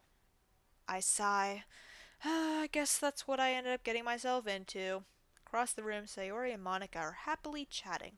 My eyes land on Yuri and Natsuki. They gingerly exchange pieces of paper, sharing their respective poems. As I read in tandem, I watch each of their expressions change. Natsuki's eyebrows furrow in frustration. Meanwhile, Yuri smiles sadly. What's with this language? Huh? Did you say something? Oh, it's nothing. Natsuki dismissively returns the poem to the desk with one hand. I guess you could say it's fancy. Thanks. Yours is cute. Cute? Did you completely miss the symbolism or something? Eagles can fly. It's clearly about the feeling of giving up. How can that be cute? I know that. I just meant the language, I guess. I was trying to say something nice. You mean you have to try that hard to come up with something nice to say? Thanks, but it really didn't come out nice at all. Well, I do have a couple suggestions. Humph. If I was looking for suggestions, I would have asked someone who actually liked it. Which people did, by the way. Sayori liked it, and Isabel did too. So based on that, I'll gladly give you some suggestions of my own. First of all, excuse me, I appreciate the offer, but I've spent a long time establishing my writing style. I don't expect it to change anytime soon, unless of course I come across something particularly inspiring, which I haven't yet. Nyeh! And Isabel liked my poem too, you know. He even told me he was impressed by it. Natsuki suddenly stands up. I grab a sip of water. Oh? I didn't realize you were so invested in trying to impress our new member, Yuri. Eh? That's not what I... Ooh. You're just... Yuri stands up as well. Maybe you're just jealous that Isabel appreciates my advice more than he appreciated yours. Huh? How do you know he didn't appreciate my advice more? Are you that full of yourself? Oh, No. If I was full of myself, I would deliberately go out of my way to make everything I do overly cutesy. Ew! Is everyone okay? Well, you know what? I was the one whose boobs magically grew a size bigger as soon as Isabel started showing up. Oh, shit. Natsuki. Natsuki, that's a little... This doesn't involve you. I don't like fighting, guys. Suddenly, both girls turned towards me, as if they just noticed I was standing there. I've literally been here the whole time. This is my second day here, and they're acting like this. Isabel, she's just trying to make me look bad. That's not true. She started it. If she could get over herself and learn to appreciate that simple writing is more effective, then this wouldn't have happened in the first place. What's the point in making your poems all convoluted for no reason? No, literally, like there's one guy shows up and everything just goes to shit. The meaning should jump out at the reader. Oops. What'd she say? Not force them to have to figure it out. Help me explain that to her, Isabel. Wait, there's a reason we have so many deep and expressive words in our language. It's the only way to convey complex feelings and meanings the most effectively. Avoiding them is not only unnecessarily limiting yourself, it's also a waste. You understand that, right, Isabel? Well, how did I get dragged into this in the first place? It's not like I know anything about writing, but whomever I don't know anything about writing, but I know what whomever means and when to use it, apparently. They'll probably think more highly of me. Oh, so of course it's going to be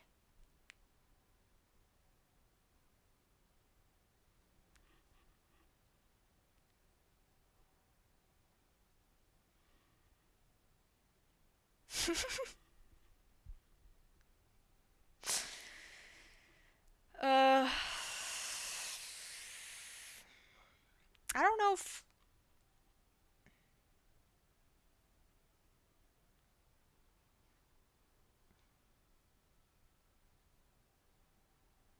should I pick Yuri?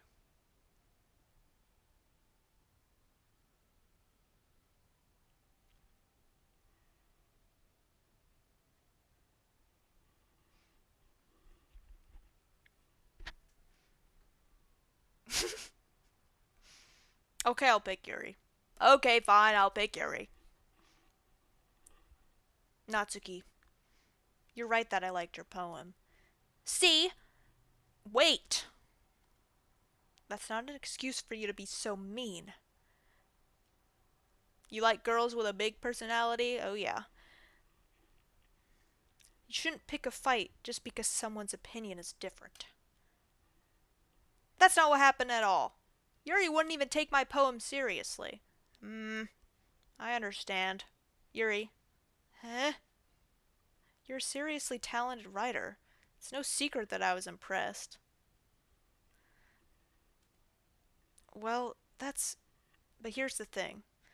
No matter how simple or refined someone's writing style is, they're still putting feelings into it, and it becomes something really personal. That's why Natsuki felt threatened when you said her poem was cute. I see. I didn't notice that I'm sorry. Ooh. But Natsuki, you took it way too far.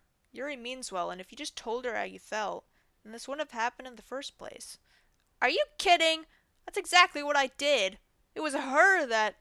Natsuki, I think that's enough. You both said some things that you didn't mean. Yuri apologized. Don't you think you should too? Natsuki clenches her tiny baby fists. In the end, nobody has taken her side. She's trapped, at this point, being defiant only because she can't handle the pressure. I feel kind of bad now. I end up even feeling bad for her. Um, Sometimes when I'm hurt, it helps to take a walk and clear my head. Sayori, she doesn't need to. You know what? I'm going to do that. It'll spare me from having to look at all your faces right now. Without warning, Natsuki snatches her poem up from the desk and storms out. Honestly, yeah. Anything to bring up Genshin Impact. On her way out, she crumples up the poem with her hands and throws it in the trash. Oh, Natsuki. She really didn't need to do that. I look across the room. Yuri has her chin buried in her hands while she stares down at her desk. I gingerly approach her and sit in an adjacent chair. Sigh. Everything all right?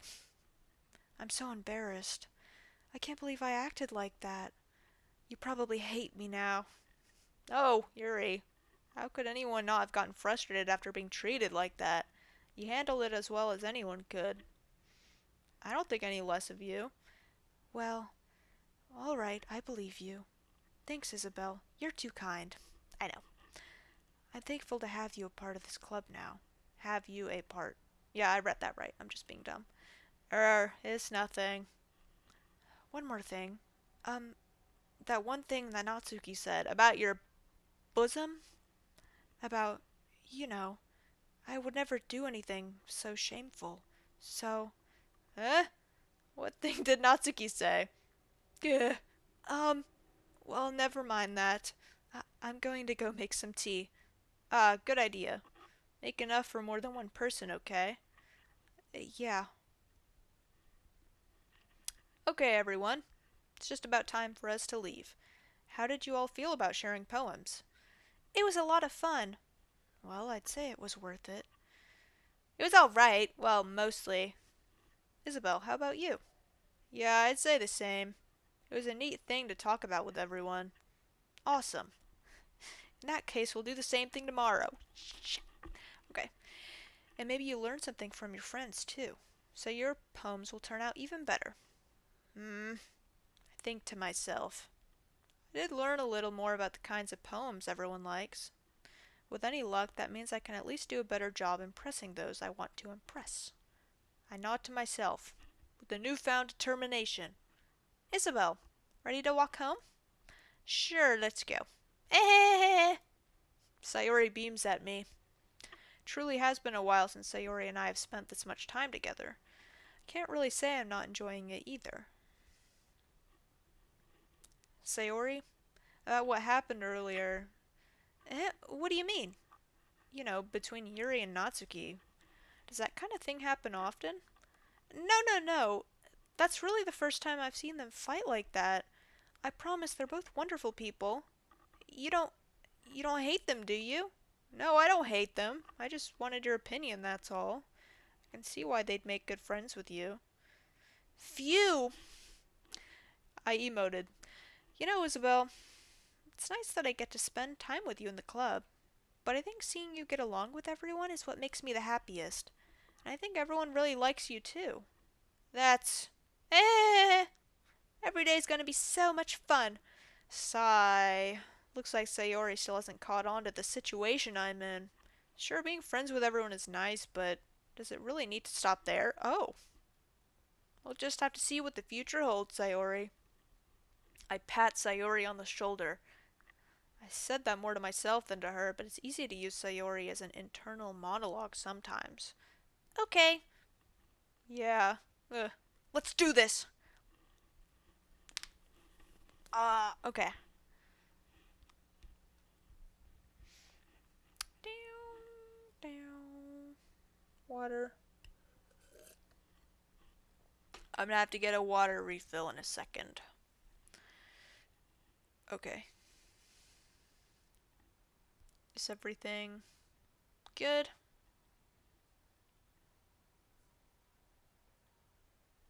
Yes, I think so. Okay. Um, Destiny. Headphones. Inferno. Melancholy. Contamination. Brightening. Explode. Secretive. Hurt. Together. Variance. Disoriented. Fireflies. Great song. Graveyard. Imagination. Heaven sent. Boop. Daydream. Fickle. I think I used that in the other one. Despise.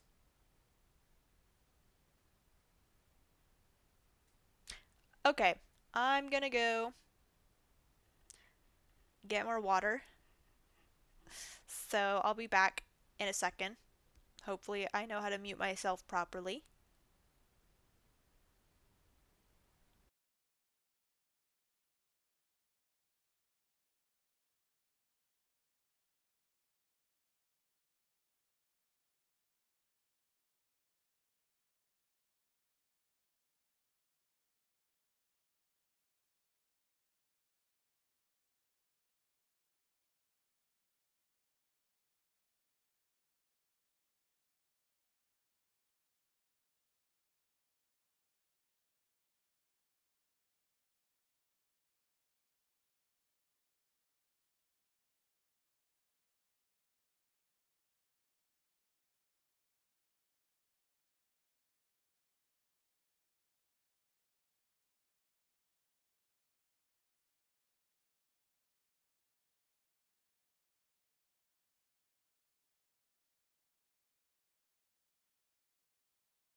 Okay, I'm back.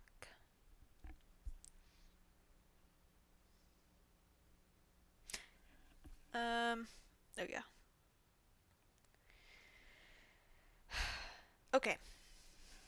Another day passes, and it's time for the club meeting already. I've gotten a little more comfortable here over the past couple days. Entering the club room, the usual scene greets me. Hey, Isabel! Okay. In like the 5 minutes I was gone, I forgot how to do all their voices. Yo, Sayori. Ew. Looks like you're in a good mood today. Eh. I'm just still not used to you being in the club, that's all. I see. It's a pretty simple thing to get you in a good mood. But I guess it's always the simple things with you anyway, you simpleton. Speaking of which, I'm kinda hungry. Will you come with me to buy a snack? No thanks. Eh? That's not like you at all. I have my reasons. Why don't we take a look at your purse, Sayori? Oh, she's broke. Eh, why that all of a sudden? No reason, really. I just wanted to look at it.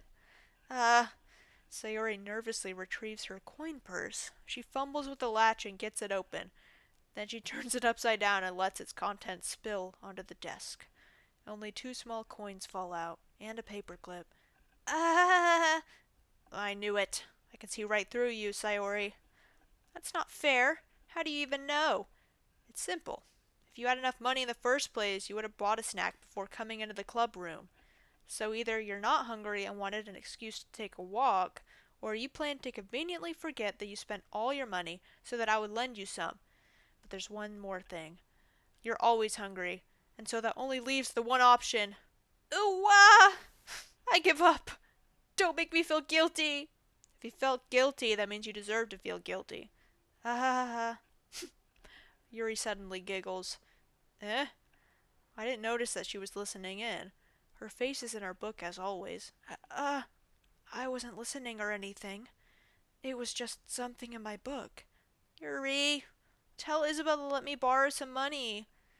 That's... Don't get me involved like that, Sayori. Besides, you should only buy what you can responsibly afford. And frankly, after pulling a mischievous little stunt like that, your suffering is fair enough retribution. Did I just... I didn't mean that. I got too absorbed into my book. Ooh. Ah! I really like when you speak your mind, Yuri. It doesn't happen much, but it's a fun side of you. That's... There's no way you could think that. You are right, though. I did something bad, and now I have to accept the revolution. Retribution. That. Still, coming from you, Sayori, I guess there's a little devil inside all of us, isn't there? Eh! Don't let her fool you. Sayori knows exactly what she's doing.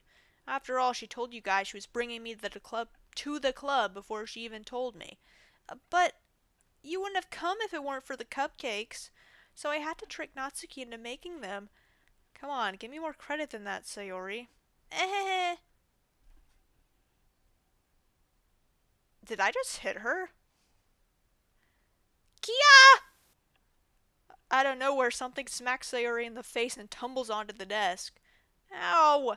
What was... Eh? A cookie? Sure enough, it's a giant cookie wrapped in plastic. Sayori glances around.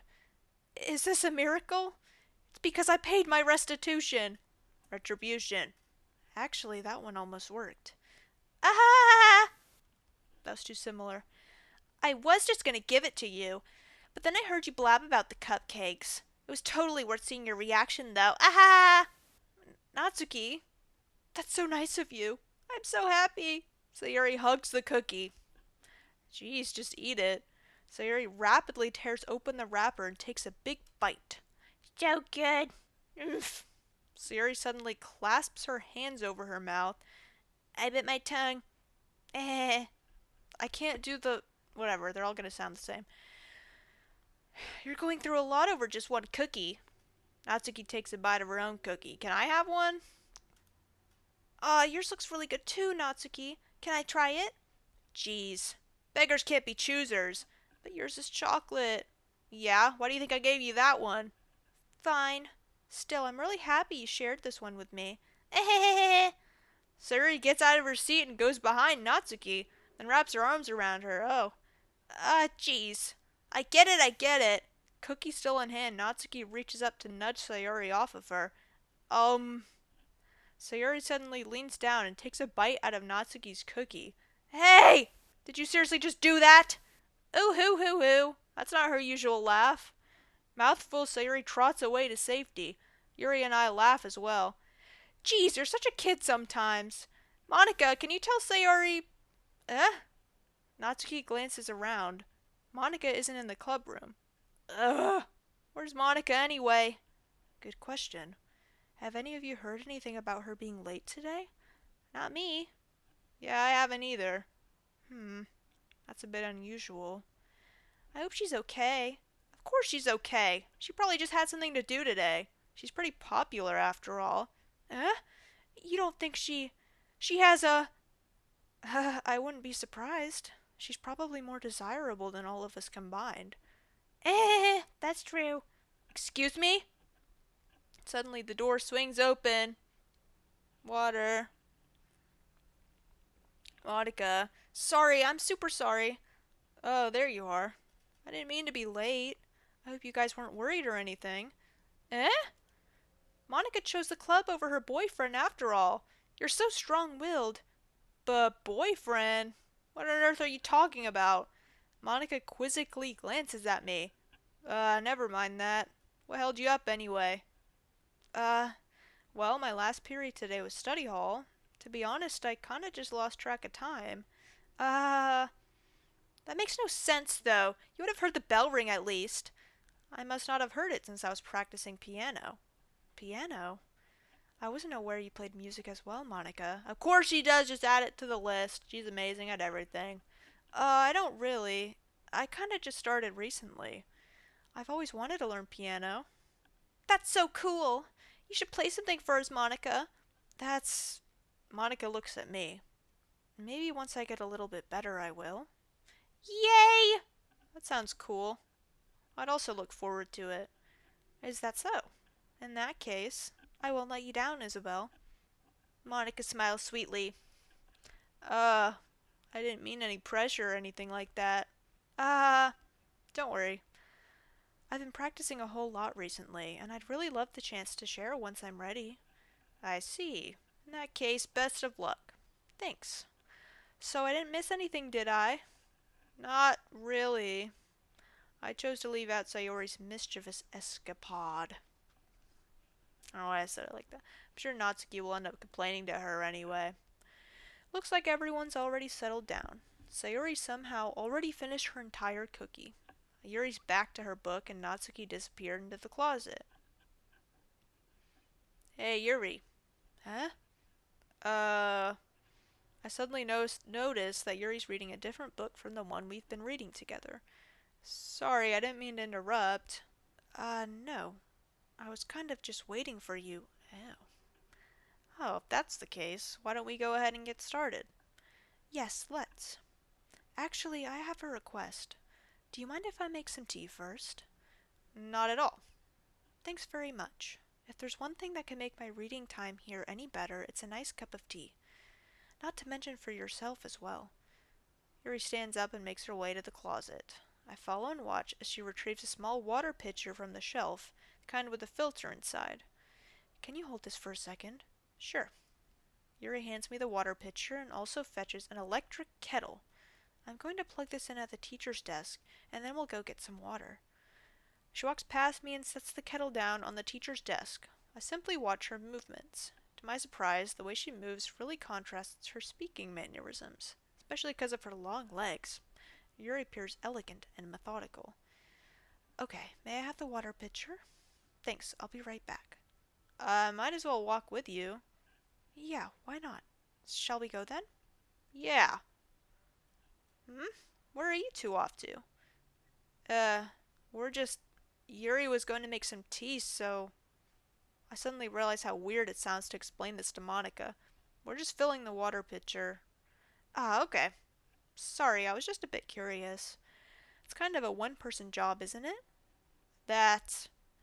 Monica, please mind your own business for once. Or do you want me... Or do you want to tell me there's something wrong with helping involve Isabel in club activities? Oh, uh, my mouth gapes.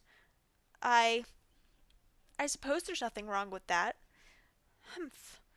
Then let's go, Isabel. Oh. Yuri quickly exits the room and I follow. Hallway. Once in the hallway, she suddenly puts her forehead against the wall. I spoke without thinking. How could I say something like that? Yuri. I just. Something about the way she said that. It made me feel so irritated. What's wrong with me? No, Yuri. I think. You did the right thing! I wasn't expecting it, but it's also not right for Monica to judge people like that.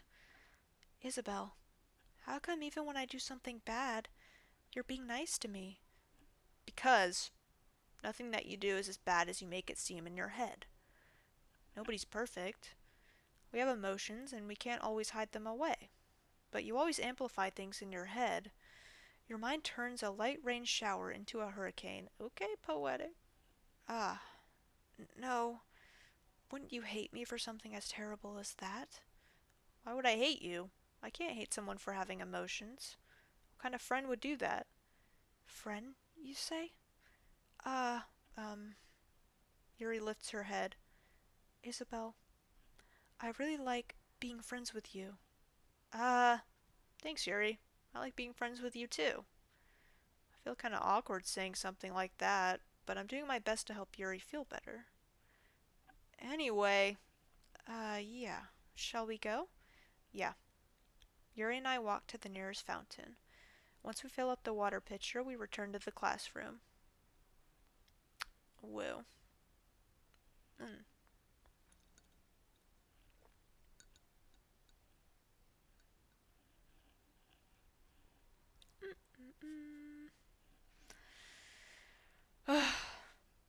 Okay.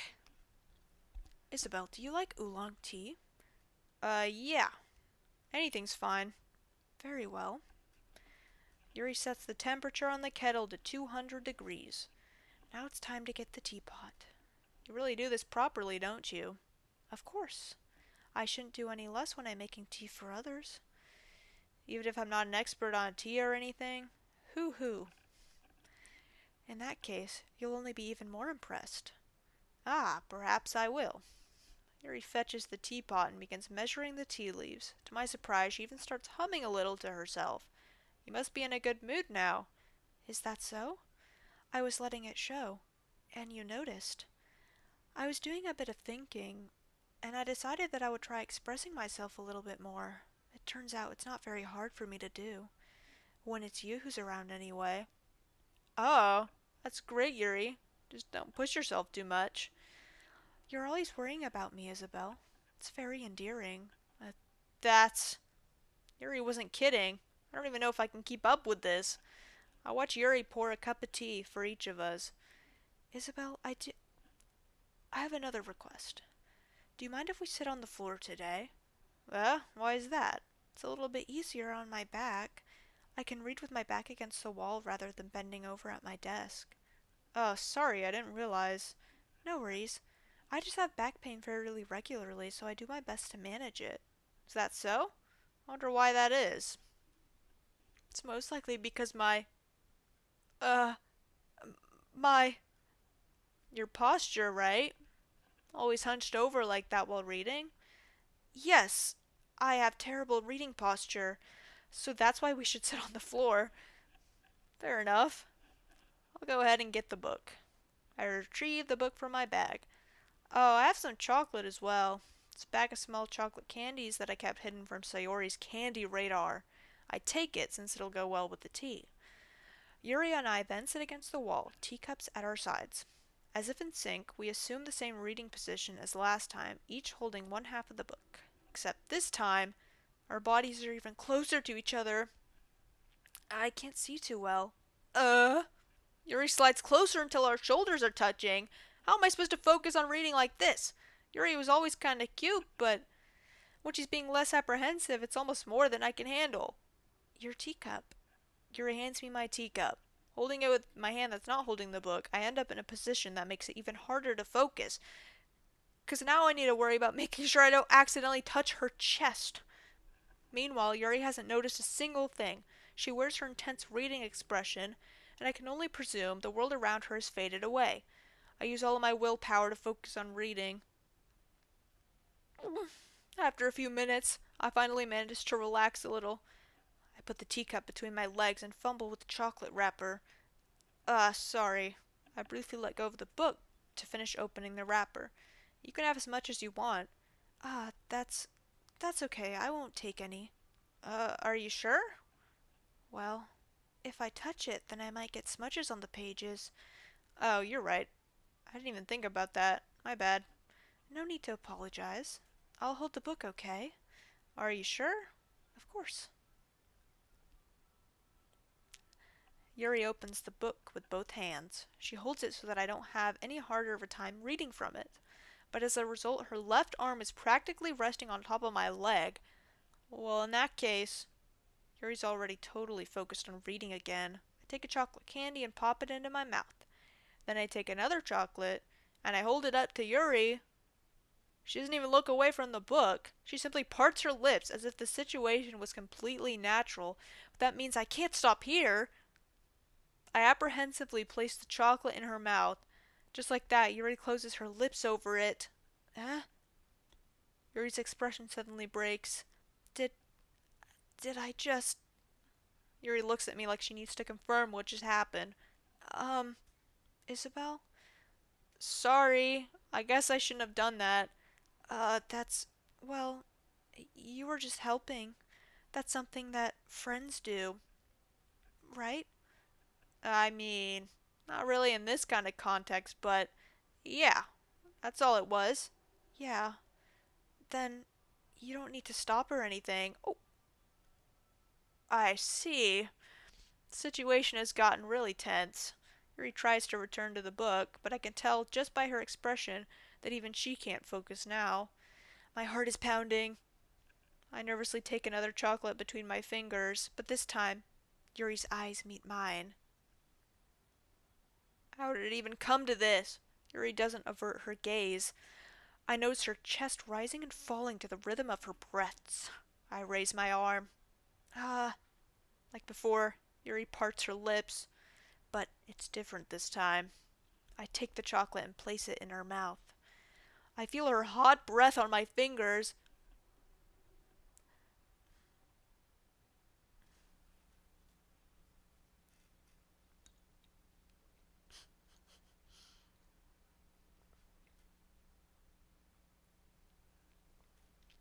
Okay, everyone. Ooh, ah! Uh, Yuri jolts back. It's time to share poems. Isabel, you can help Yuri put away the tea stuff, right? Yeah, of course. Okay, thanks. The spell is abruptly broken. I'll I'll take care of the cups. Yeah. Yuri picks up the teacups from the floor. I pick up the bag of chocolates. In the end, we hastily clean up without so much as a word between us. I get the feeling this is something neither of us will have the courage to bring up. Hmm. Who should I show my poem to first? I wonder.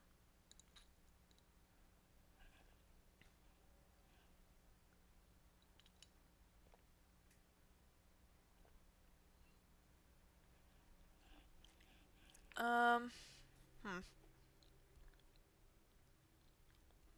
Monica? Monica. Okay. Hi again, Isabel. Monica, why'd you do that earlier? How's the writing going? All right, I guess. I'll take that. As long as it's not going bad. I'm happy that you're applying yourself. Maybe soon you'll come up with a masterpiece. I wouldn't count on that. You never know. Want to share what you wrote for today? Sure, here you go. I get my poem to Monica. Alright, this one's good. Feels like you're not only getting more comfortable with your style, but the imagery is better than the last one I read. Just wondering, but have you been finding inspiration in Yuri's writing style? I guess so. Can't deny that she's talented. Yeah, totally. I think her poems are the most romantic. That's the best way to describe it. She's like a totally different person when she picks up a pen. I noticed that too. Or when she's talking about literature, it's like a light turns on inside her. Sadly, it's hard to get much personal conversation out of her. Trust me, I've tried. Who knows what goes on in that head of hers? I hope you don't mean that in a bad way. No, of course not. I just meant that I wish she didn't keep so much to herself. But still, defending her like that, you must be pretty into her. Uh? You completely misunderstood. Ah ha ha. Calm down, I'm kidding. Besides, I'm pretty sure she's already got a boyfriend.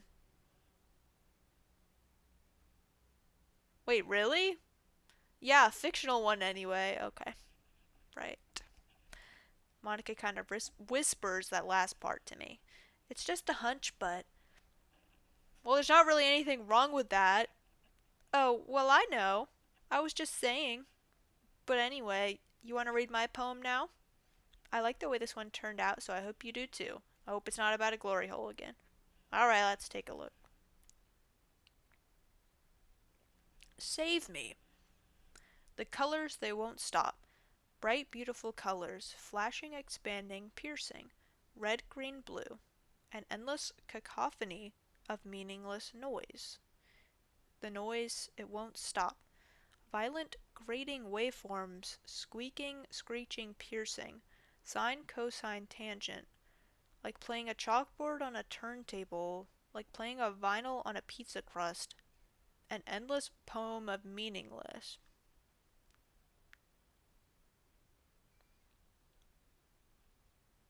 Load me?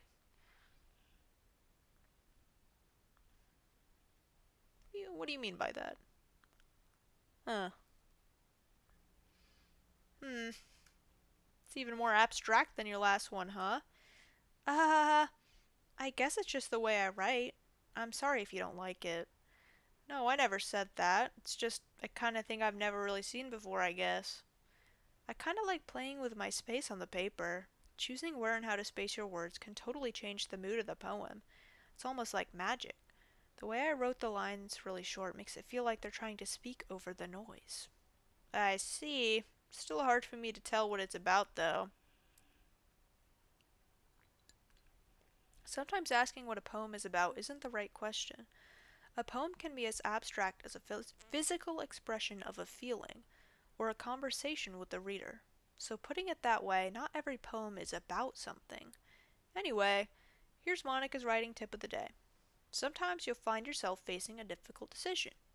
When that happens, don't forget to save your game.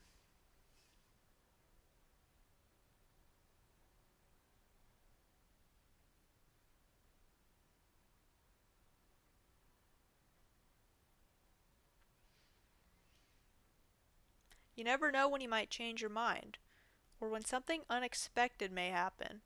Wait, is this tip even about writing? What am I even talking about? Ah, that's my advice for today. Thanks for listening.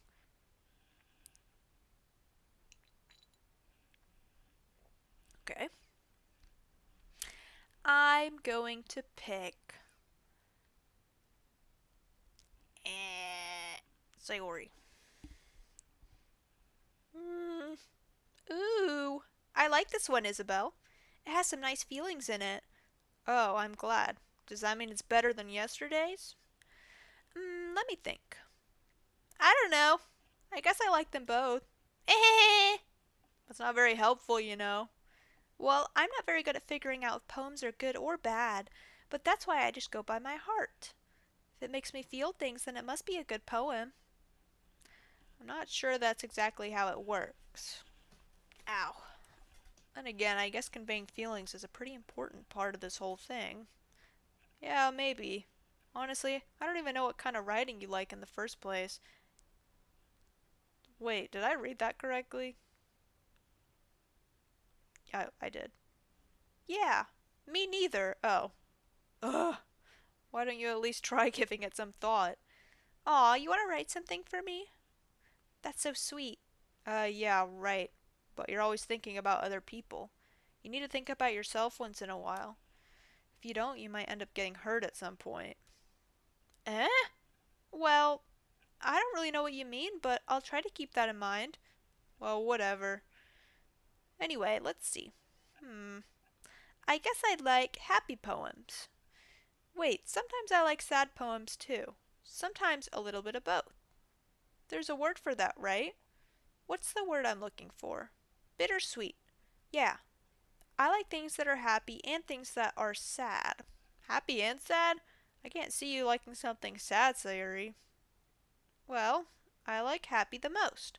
But sometimes when you have a little rain cloud in your head, a sad poem can help give the rain cloud a little hug and make a nice happy rainbow. Sayuri, that's unexpectedly poetic. Eh? It is? Maybe I'm getting better at expressing my feelings after all. Thanks, Isabel. I should go write that down then. You can read my poem now, okay? Okay. Bottles.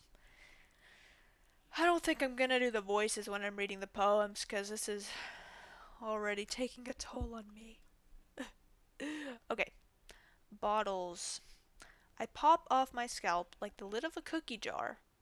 It's the secret place where I keep all my dreams. Little balls of sunshine all rubbing together like a bundle of kittens. I reach inside with my thumb and forefinger and pluck one out.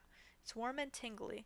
But there's no time to waste. I put it in a bottle and keep it safe, and I put the bottle on the shelf with all of the other bottles. Happy thoughts, happy thoughts in a bottles, all in a row. Oops, my collection makes me lots of friends. Each bottle a starlight to make amends. Sometimes my friend feels a certain way. Down comes a bottle to save the day. Night after night, more dreams. Friend after friend, more bottles. Deeper and deeper my fingers go, like exploring a dark cave, discovering the secrets hiding in the nooks and crannies. Digging and digging, scraping and scraping. I blow dust off my bottle caps. It doesn't feel like time elapsed. My empty shelf could use some more. My friends look through my locked front door. Finally, all done. I open up, and in come my friends. In they come in such a hurry. They want my bottles that much? I frantically pull them from the shelf one after the other, holding them out to each and every friend, each and every bottle. But every time I let one go, it shatters against the tile between my feet. Happy thoughts, happy thoughts in shards all over the floor. They were supposed to be for my friends who aren't smiling. They're all shouting, pleading, something. But all I hear is echo, echo, echo, echo, echo inside my head.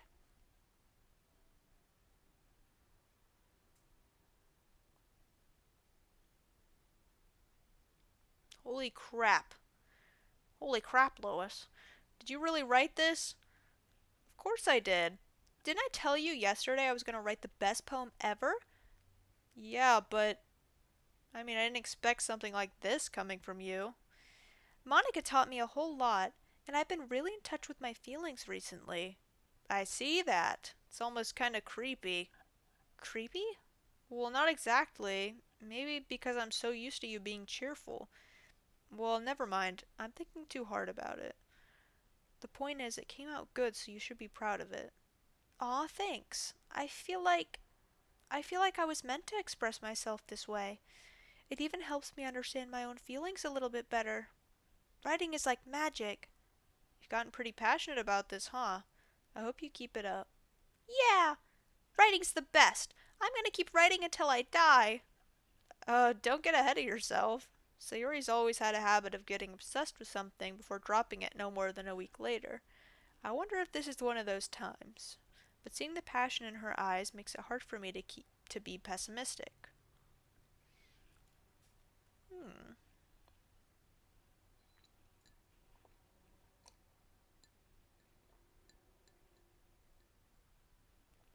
Oh gosh.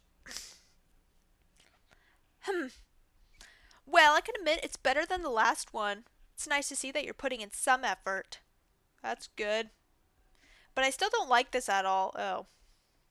It's trying too hard to be serious. What do you mean by that? What do you mean by that? Poems don't need to be all deep sounding to express something. It's going to. Resetting. It's going to just sound like you're forcing it unless you don't really suck at it. Honestly, don't bother trying to write poems like this until you're on Yuri's level. Natsuki stopped short all of a sudden. Don't tell me. Uh, you're not. You're not just trying to impress Yuri, are you? What are you talking about? You keep your voice down. You know Yuri would love this kind of. This angsty. Just because she's a talented writer doesn't mean. I mean. Ooh! Looks like I'm in trouble. I somehow struck a nerve, though what I did is beyond me. I am so done with you! Natsuki shoves the poem I handed her back over to me. Take your stupid poem.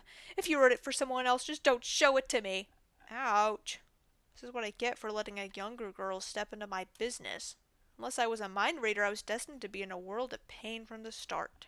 At least Natsuki wasn't really the girl I was trying to impress in the first place.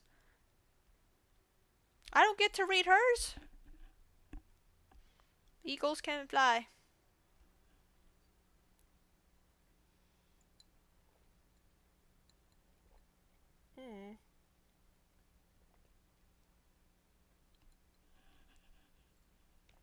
Yuri. Let's see what you've written for today. Yuri stares at the poem with a surprised expression on her face. Do you like it? Isabel, this one might be even better than yesterday's.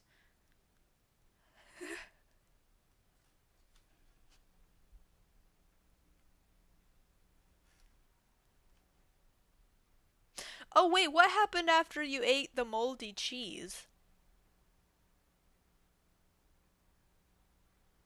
You didn't give me an update on that.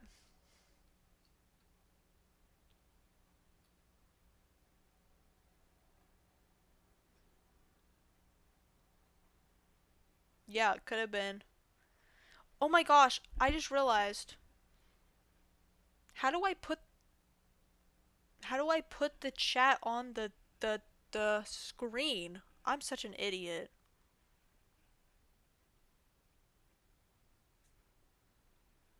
Oh my gosh. I don't even know. I should have done this before. Or tried to. Well. Oh wait. Uh let's see. Uh Does anyone know how to do that? No, because I don't.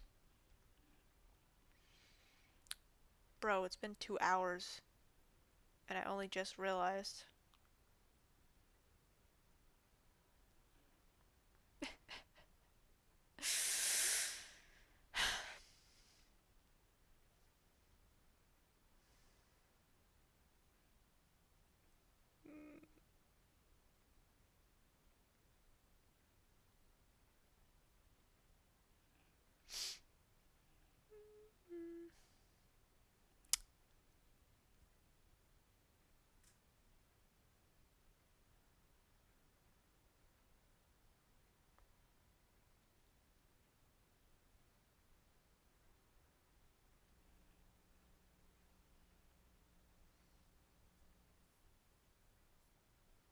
What the?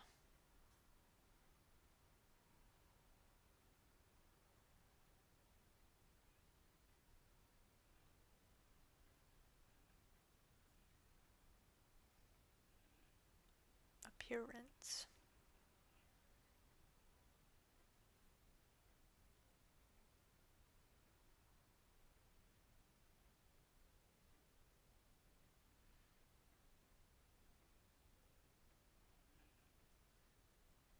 Uh.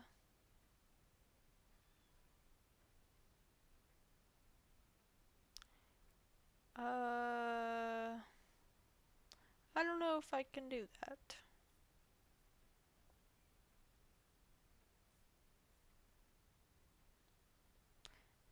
Well.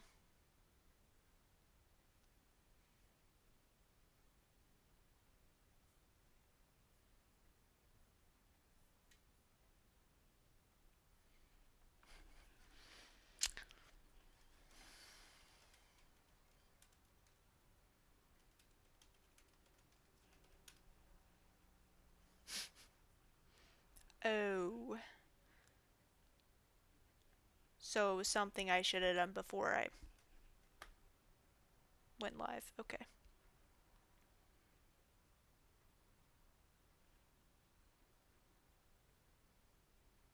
Maybe, unless I can figure it out now, but I don't want to be annoying.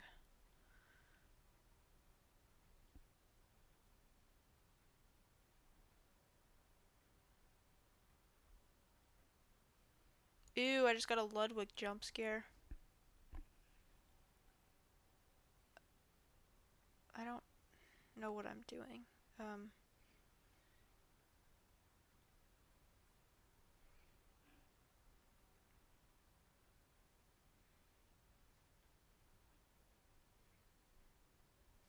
okay, give me a minute, maybe.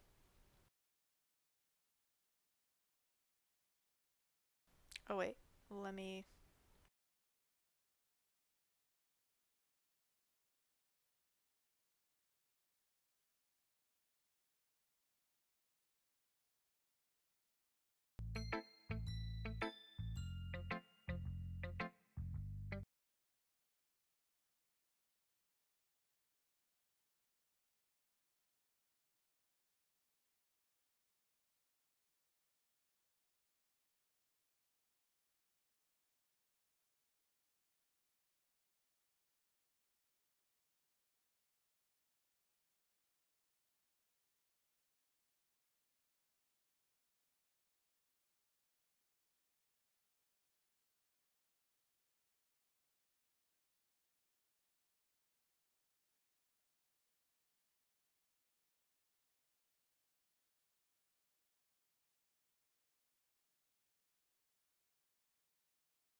Okay, never mind, because it's gonna take forever to download the thing that I need, so I'm just gonna continue for now. Dang it, that would have made everything better. Hopefully I can do that for the next one. Okay. I think I read that. How did you even pick up on this so quickly? Just yesterday I was telling you the kind of techniques worth practicing. Maybe that's why. You did a good job explaining. I really wanted to try giving it more imagery. Yuri visibly swallows. Even her hands appear sweaty, Mom Spaghetti. I'm not used to this. Used to what? I don't know. It's fine, take your time. Yuri breathes and collects her thoughts. I know that Yuri likes to think before she speaks, so I offer that patience to her. The voices, they're blending into one. Yeah, just being appreciated like this, I guess. It probably sounds really stupid, but seeing someone motivated by my writing, it just makes me really happy. Are you saying you've never shared your writing before? Yuri nods. Really? I don't believe it.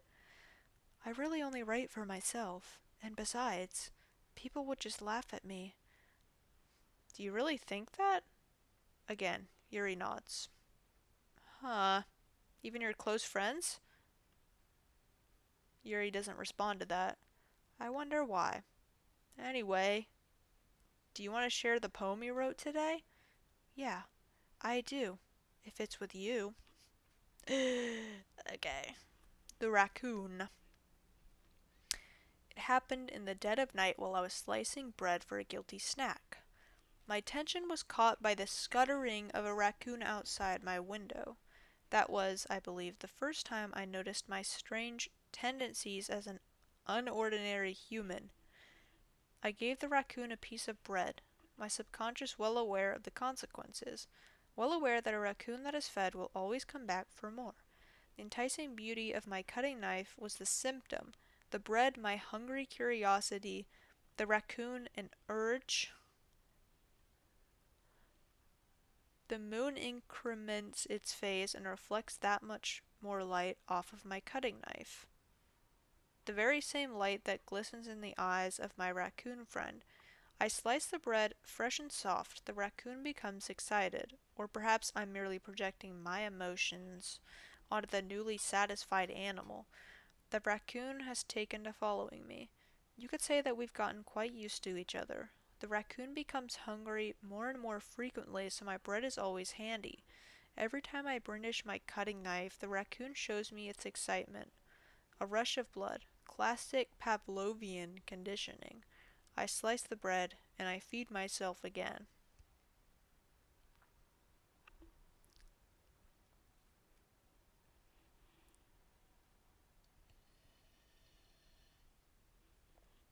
Um, I was a little more daring with this one than yesterday's. I can see that. It's a lot more metaphorical. I don't know if it's my fault, but I can't even begin to imagine what this poem is about. That's right. It's a bit closer to my preferred writing style, using the poem as a canvas to express vivid imagery and conveying emotions through them. Yeah, if I take it at face value, then I can't even figure out what it's supposed to mean. Well, I think it's something that different people can relate to in their own way. I wanted to express the way it feels for me to indulge in my more unusual hobbies. It's those sorts of things I'm usually forced to keep to myself. So I sometimes enjoy writing about them. Why do you keep them to yourself? Be- because they're embarrassing, and people would make fun of me. Don't you have anything like that, Isabel? Well, yeah, I guess I do. I feel like everyone has a little something like that. The best we can do is respect each other and our individualities. Even if it's difficult sometimes and some things make us uncomfortable. After all, if I hadn't learned to embrace my own weirdness, I would probably hate myself. Oh, I might be ranting a little bit now, but I'm glad that you're a good listener. You're good at a lot of things. Writing, listening. That's two things. There really aren't many people like you, Isabel. That's exaggerating a little bit. It's just how I feel. I never thought I would feel so comfortable sharing my writing. But now I almost feel like I look forward to it. It's just a really nice feeling. And you're to thank for that. It's nothing really. Yuri smiles sincerely at me. For just a moment her timidness seems to disappear. Okay, everyone. We're all done reading each other's poems, right? I have something extra planned today, so if everyone could come sit at the front of the room. Is this about the festival? Well, sort of. Ugh, do we really have to do something for the festival? It's not like we can put together anything good in just a few days. We'll just end up embarrassing ourselves instead of getting any new members. That's a concern of mine as well. I don't really do well with last minute preparations. Don't worry so much. We're gonna keep it simple, okay? We won't need much more than a few decorations. Sayori has been working on posters and I've designed some pamphlets we can give out during the event. Okay, that's great and all, but that doesn't tell us what it, but that doesn't tell us what we're actually going to be doing for the event. Sorry, I thought you heard about it already. We're going to be performing. Performing? Monica. Yeah, we're going to be having a poetry performance. Each of us are going to choose a poem to recite during the event. But the cool part is we're also going to let anyone else come up and recite poems too. Sayori's putting it on all the posters in case anyone wants to prepare ahead of time. Sayori has been coloring a poster folded up for us to see. Are you kidding me, Monica? You didn't already start putting up those posters, did you? Well, I did. Do you really think it's that bad of an idea? Well, no, it's not a bad idea, but I didn't sign up for this, you know. There is no way I'm going to be performing in front of a group of people like that. I I agree with Natsuki for once. I could never in my life do something like that. Imagining it, Yuri shakes her head in fear. Guys! No, Sayori. I understand where they're coming from. Remember that Natsuki and Yuri have never shared their poems with anyone until just a couple of days ago. It's a lot to ask for them to recite their poems out loud to a whole room full of people. I guess I kind of overlooked that, so I'm sorry. Yeah. But I still think we should give it our best. We're the only ones responsible for the fate of this club. If we start the event and each put on a good performance, then it'll inspire others to do the same. And the more people who perform, the better we'll be able to show everyone what literature is all about. Yeah! It's about expressing your feelings, being intimate with yourself, finding new horizons, and having fun. That's right. And it's those reasons that we're all in this club today. Don't you want to share that with others? To inspire them to find the same feelings that brought you here in the first place? I know you do. I know we all do. And if all it takes is standing in front of the room for 2 minutes and reciting a poem, then I know you can do it. Ugh. Ugh. Natsuki and Yuri remain silent. Sayori looks worried. I guess that leaves me with no choice. I agree. I don't think it's too much to ask. I think that Sayori and Monica have been trying really. I don't know why I did that.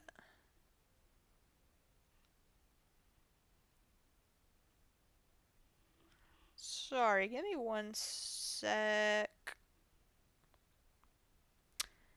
I'm just so popular, everyone's texting me all of a sudden.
Okay,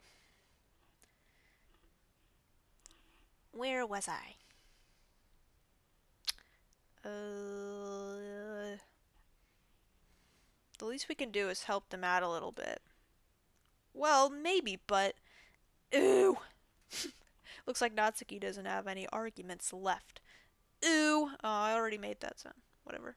Okay, fine. I guess I'll just have to get it over with. Alright. Phew. Thanks, Natsuki. What about you, Yuri? Eh. Yuri dejectedly glances around at everyone else's expectant faces. Sigh. I guess I don't really have a choice. Ah! That's everyone! You're the best, Yuri. This club is seriously going to be the death of me. Oh gosh. You'll be fine, Yuri. But anyway, let's move on to the main event. I want each of you to choose a poem of yours. We're gonna practice reciting them in front of each other. No way! Monica, this is too sudden. Well, if you can't recite your poem in front of the club, how do you expect to do it in front of strangers? Oh no. Don't worry. I'll start off to help everyone feel a little more comfortable. Can I go next? Of course. Now, let's see. Monica flips through her notebook to the specific poem she has in mind for herself. She then stands behind the podium. The title of this poem is The Way They Fly. Ahem. Monica begins reciting her poem. Her clear, confident voice fills the room. More than that, her inflection is pristine. She knows exactly how to apply emotion behind each line she recites, bringing the words to life. Is this something she's done before, or is she simply a natural? I glance around me. Everyone has, I don't know, 'cause I skipped it. Everyone has their eyes on Monica. Sayori looks amazed. Yuri has an intense expression on her face that I don't understand. Finally, Monica finishes the recitation. The four of us applaud. Monica takes a breath and smiles. That was so good, Monica. Ah ha ha ha. Thank you very much. I was just hoping to set a good example. Are you ready to go next, Sayori? I'll go next. Ooh-ah! Yuri's fired up all of a sudden. Yuri clutches a sheet of paper between her hands and stands up. Keeping her head down, she walks quickly over to the podium. This poem is called... Yuri anxiously glances at each of us. You can do it, Yuri. It's called After Image of a Crimson Eye. Yuri's voice shakes as she starts reading the poem. Just a moment ago, she practically refused to do this. Why is she suddenly putting in so much effort? As Yuri gets past the first couple of lines, her voice changes. It's almost like what happened when Yuri gets absorbed into her books. Her quivering words transform... I quit streaming! Okay. Her quivering words transform into the sharp syllables of a fierce and confident woman. The poem is full of twists and turns in its structure that she enunciates with perfect timing. This must be a rare glimpse into the whirling fire Yuri keeps concealed inside her head. Suddenly, she's finished. Everyone is stunned. Yuri snaps back into reality and glances around her as if she bewildered even herself.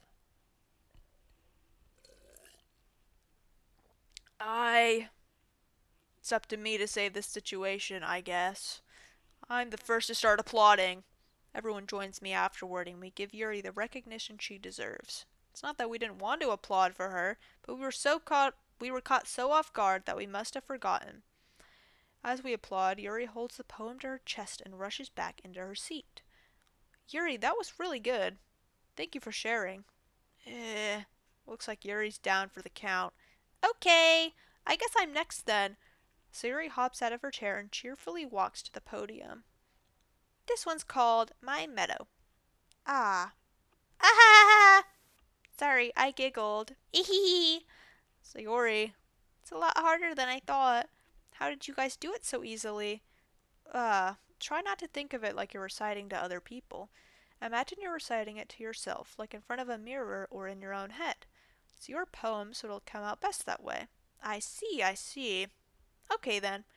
Sayori begins her poem. Somehow, it feels like her soft voice was made as a perfect match. The poem isn't aimlessly cheery like Sayori's is. Sorry. It's serene and bittersweet. Oh. If I were to read this on paper, I probably wouldn't think much of it, but hearing it come from Sayori's voice almost gives it a whole new meaning. Maybe this is what Sayori meant when she said she likes my poems. It's like I get to reach more deeply into someone I thought I knew through and through. Sayori finishes and we applaud. I did it! Good job, Sayori. Even Isabel liked it. I guess that's a good sign. What does that even mean? Came out nicely, Sayori. The atmosphere of the poem fits you really nicely. But it might be that other poems wouldn't work quite as well with that kind of delivery. I don't really understand. In other words, I've seen poems of yours where that sort of gentle delivery wouldn't work as well. They might need a little more force behind them depending on what you're reading. Oh, I know what you mean. Well, I've been practicing that kind of thing. It's just embarrassing to do it in front of everyone. Eh. The next time I'm gonna make you pick a poem that challenges you a little more. We don't have much time before the festival, you know. Okay. Now, who's next? Natsuki? Humph. Don't make me go before Isabel. It's not like I can compare to you guys anyway. Might as well let Isabel lower everyone's standards a little before I have to do it. Natsuki. It's fine, it's fine. Might as well get it over with. It's not like I have much of a selection of what to read. I'll just have to go with what I wrote for today. I stand up and step in front of the podium. Everyone has their eyes on me, making me feel terribly awkward. Ugh. I recite my poem. Since I'm not exactly confident in my own writing, it's hard to put energy into it. Despite that, once I finish, I receive applause anyway. Sorry, I'm not really as good as everyone else. Don't worry about it so much. I think it's less about your abilities and more about your lack of confidence in your writing. That's something that'll improve over time, though. Yeah, maybe. Alright then. That just leaves you, Natsuki. Yeah, I'm going. Natsuki begrudgingly gets out of her seat and makes her way to the podium. The poem is called. It's called. Why are you all looking at me? 'Cause you're presenting? Humph. Anyway, the poem is called Jump. People can jump. Natsuki takes a breath. Once she starts reciting the poem, her sour attitude disappears a little. While she's still a little unenthused, her poem has a rhythm and rhyme to it. It's Natsuki's trademark style, and it works surprisingly well when spoken aloud. The words feel like they bounce up and down, as if giving life to the poem. Natsuki finishes and everyone applauds. She huffs back to her seat. That wasn't so bad, was it? Easy for you to say. You better not make me do that again. Well, do you at least feel prepared enough to recite the poem in front of other people? I mean, doing it in front of other people will be way easier. I can put on whatever face I want for other people, but when it's just my friends, it's just embarrassing. That's a surprise, Natsuki. I think it would be the other way around for me. Well, that's just how it is, so. Well, I guess in that case, you won't have much to worry about for the festival. That said, I want to thank everyone for coming through. It might be hard, but I hope that you all have an idea of what it's like now. Make sure you pick a poem and get enough practice before the festival, okay? I'll be making pamphlets, so let me know ahead of time what you'll be reciting. Jeez, I should probably find some other poem to recite then, instead. I don't know where then came from. That's fine too. It doesn't have to be your own. I'm already pleasantly surprised that you're putting in all this effort for the club. It makes me really happy. Yeah, no problem. Okay, everyone. I think that's about it for today. I know the festival is coming up, but let's try to write poems for tomorrow as well. I've been working out. You've been working out, Monica. You're ripped. It's been working out really nicely so far, so I'd like to continue that. As for the festival, we'll finish planning tomorrow, and then we'll have the weekend to prepare. Monday's the big day. I can't wait. I can do this. I can do this. All right. I stand up. There's no way I'll be able to find the same enthusiasm as Sayori and Monica, but I'll do my best to get through it. If it's for the sake of the club and impressing Monica, then I'll have to do my best. Ready to go, Sayori? She's been working on her wrist poems every day. Exactly. Wrist poems. I'm sorry. I'm tweaking. Her wrists are very strong. Yep. Look at you two always going home together like that. It's kind of adorable, isn't it? Eh! Jeez, guys. Don't make such a big deal out of it, Baka.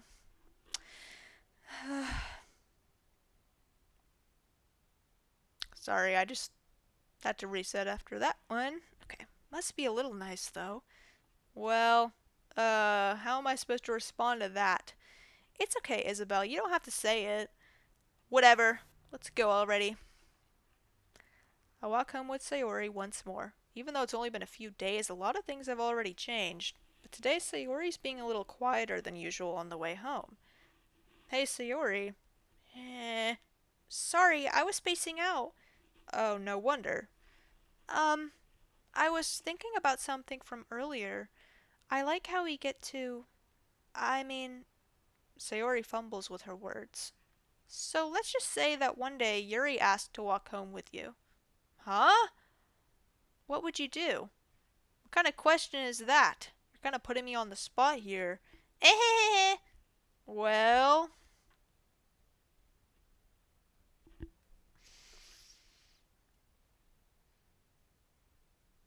I think I'd still walk home with Sayori because we're literally neighbors. And she's like my best friend.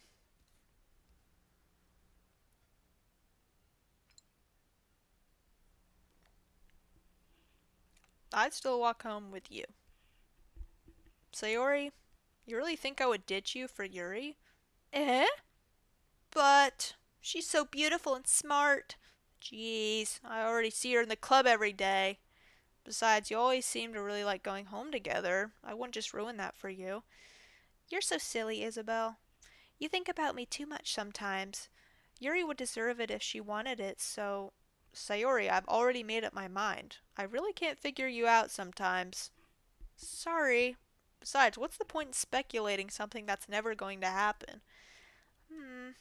Conversation trails off. It's kind of a weird thing for Sayori to care so much about, but I want to respect her and keep her happy too. Then again, the festival is only a few days away. Who knows what'll happen in that time? Maybe I'll write a poem. Who knows? Covet. Mm, Crimson. Romance. Extreme. Meager. Anxiety. Judgment. Prayer. Memories. Disown. Tenacious. I can't believe Matt Pat retired. I'm still pissed off about it, and it's been like however long. He should be here right now in my chat. Forgive. Contamination. Incongruent. Intellectual. Disoriented. Spinning. Entropy. After image. You don't even know how FNAF begins. I'm literally like an expert. I am. I think I am. I think I'm Matt Pat, actually. I think I'm him. Unrestrained.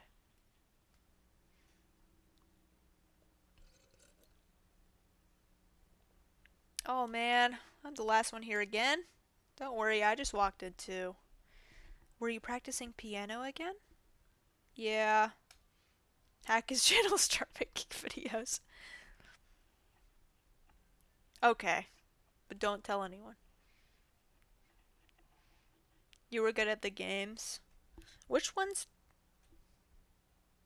Which ones did you play?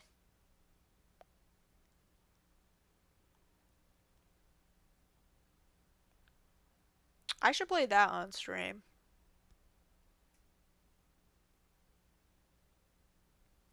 I'll add that to my list. Ah, you must have a lot of determination. Starting this club and now picking up piano. Sister Location was my favorite after. Before the Location came out, the second was my favorite. I like the fourth one too. Well, maybe not determination, but I guess passion. Remember that the club wouldn't be here if it wasn't for all of you. And I'm super happy that you're all willing to help out for the festival too. Ah, I can't wait for the festival. It's gonna be great. Eh? Weren't you complaining about it just yesterday, Natsuki? Well, yeah, I'm not talking about our part of the festival. But it's a whole day of school where we get to play and eat all kinds of delicious food. You sound a bit like Sayori all of a sudden. Monica, do they usually have fried squid? Squid? It's a pretty specific thing to look forward to. What's the festival for? Festival? It's like a school festival. But our specific club is gonna be like reciting poems and stuff and inviting other people to come recite poems. So, kinda boring. But I guess it's an opportunity to get new members to join. Oh, come on. Are you saying you don't like squid? You of all people? What does that mean? I didn't say I don't like it. Besides, what do you mean by you of all people? I haven't played Deltarune or Undertale. I was thinking about playing Undertale on stream. We'll see. Because it's right in your name. Monica.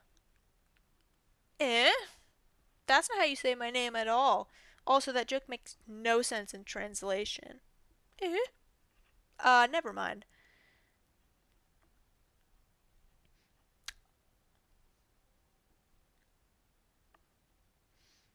Okay, you're the Undertale expert. I'm the FNAF expert.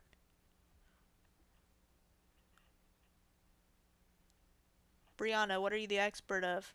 Wimpy Chud.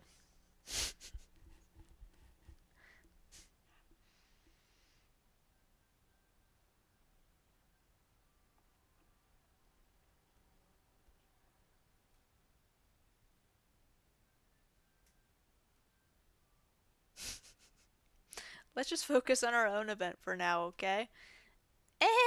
Geometry Dash. There we go. Should I play that on stream? That'd be crazy. Fine, fine. Your reactions aren't as fun as Yuri's or Sayori's anyway. Excuse me. Oh, excuse me. Where is Sayori anyway? Oh, there you are.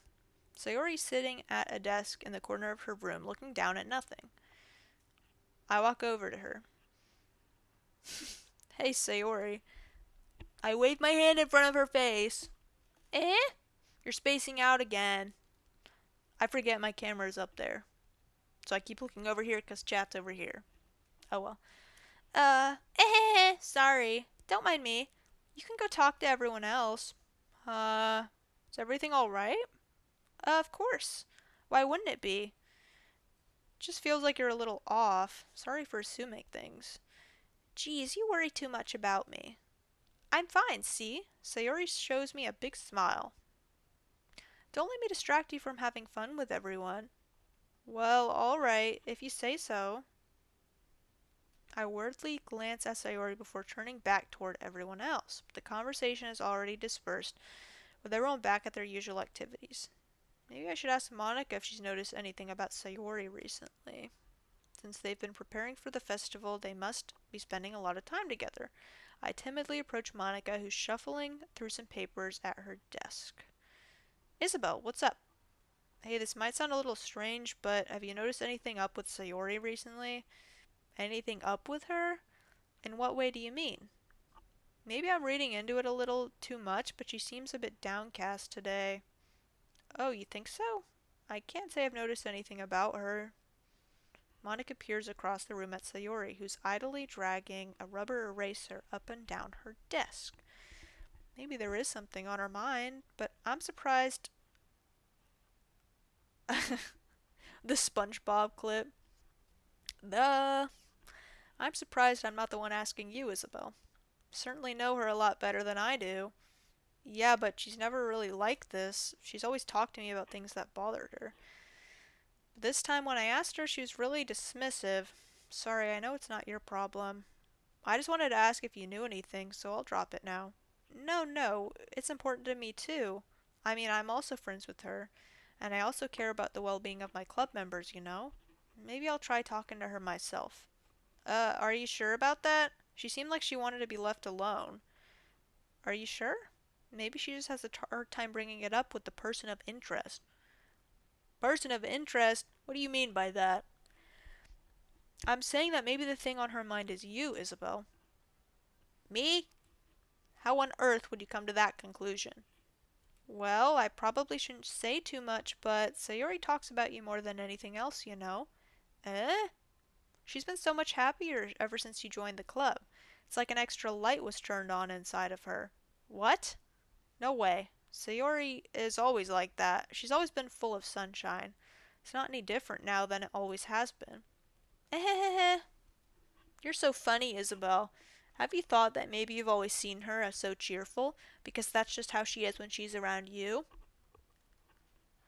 I said too much. I'm sorry. What do I know anyway? I didn't mean to jump to conclusions, so you should just forget about what I said. I'll try to talk to her, so try not to think about it for now. Alright. Monica smiled meaningfully.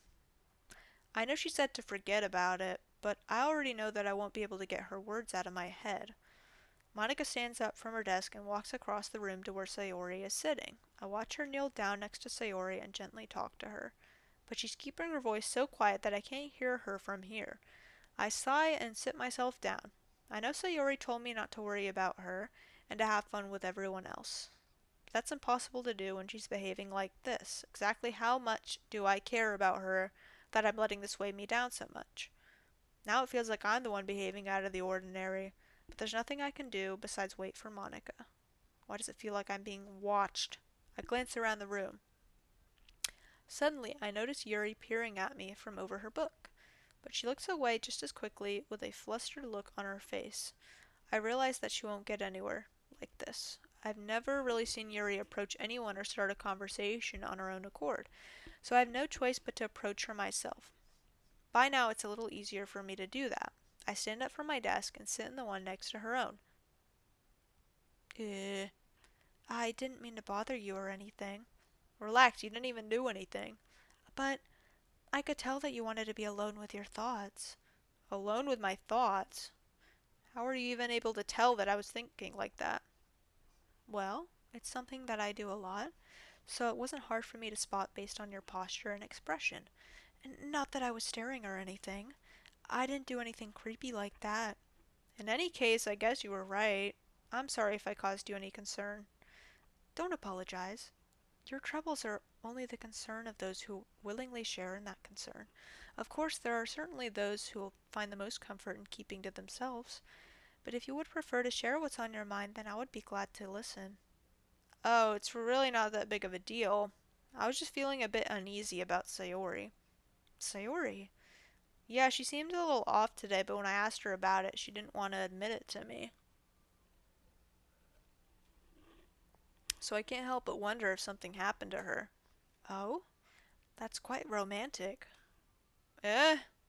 Sorry, I didn't mean to say something stupid. It's not that, I just didn't want you to misunderstand. Sayori and I have just been friends for a long time, that's all. Ah, I see.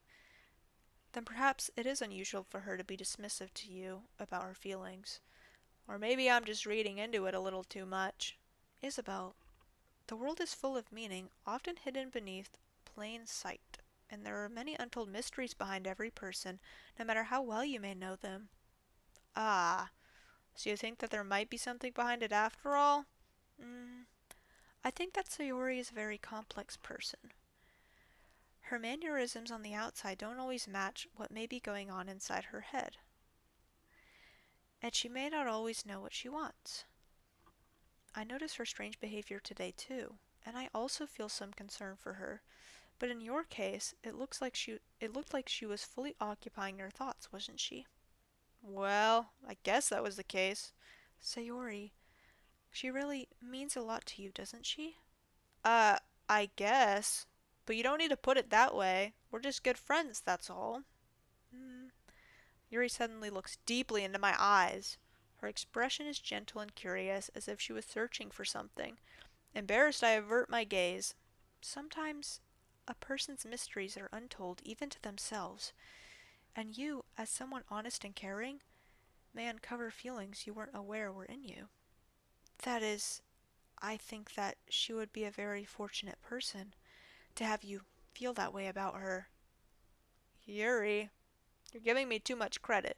I'm a pretty simple guy, so I think I'm pretty good at understanding my own feelings. I'm not nearly as sophisticated as you. Uh, that's not a compliment, is it? It is what it is. What? Anyway, as long as we're here, why don't we do some reading? Well, as long as you're okay with it. Yeah, I should be taking my mind off this whole thing anyway. Dot dot dot. Okay, everyone. After some time passes, Monica calls out to the club room. Why don't we share our poems now? Before I know it, everything is back to normal. Everyone goes to retrieve their poems, and I do the same. I make eye contact with Monica, and she smiles at me. I wonder what she was talking about with Sayori.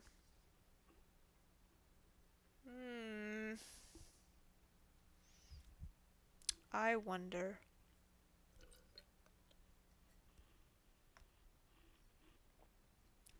And I'm out of water again.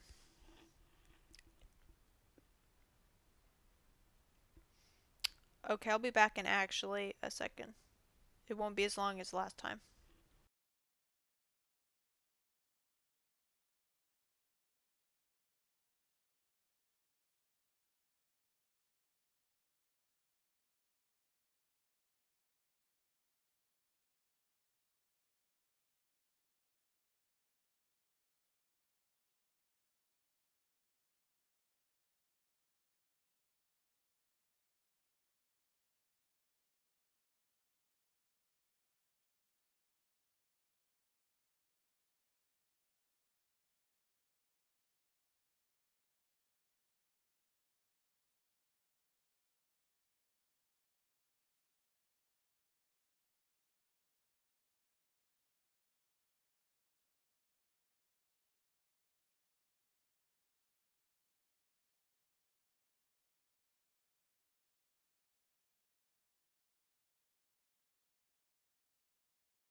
Okay, I lied. That was even longer than last time. I don't know how much longer I could stream because now my voice is really paying the price. But I upgraded my water cup. It's bigger now. I still can't drink through a straw. So, we make do.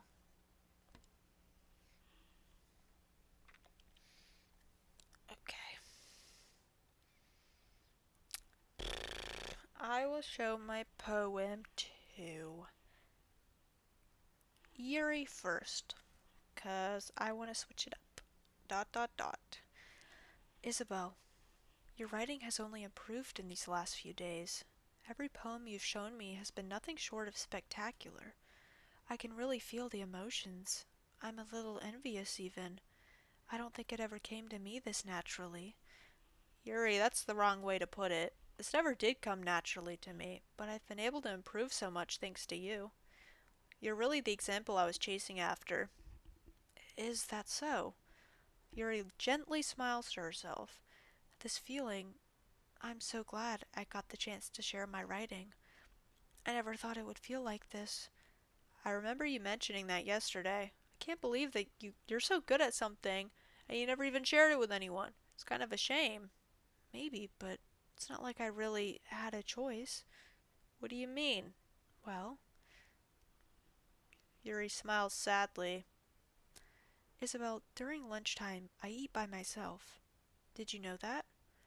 It's a great time to find a quiet spot and do some reading. In fact, I always have some books with me. You could say I really enjoy reading. Well, that's one way to put it anyway. But books are so full of amazing and inspiring people. People you want to fall in love with.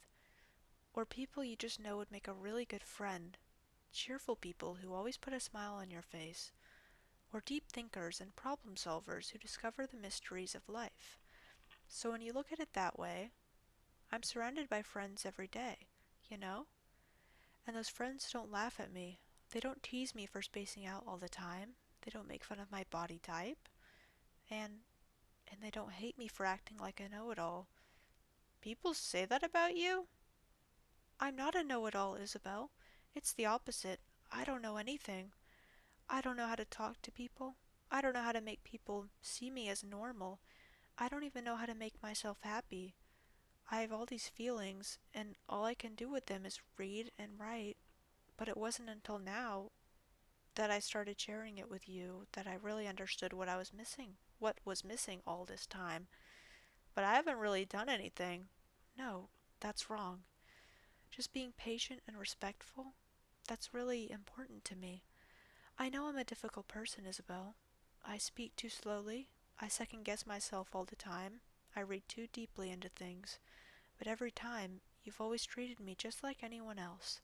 It's so rare that I feel comfortable with myself when I talk to others. That's why every time I talk to you, I just feel really happy. I see. Well, I treat you how you deserve to be treated, Yuri. I don't know if I know anyone like Yuri.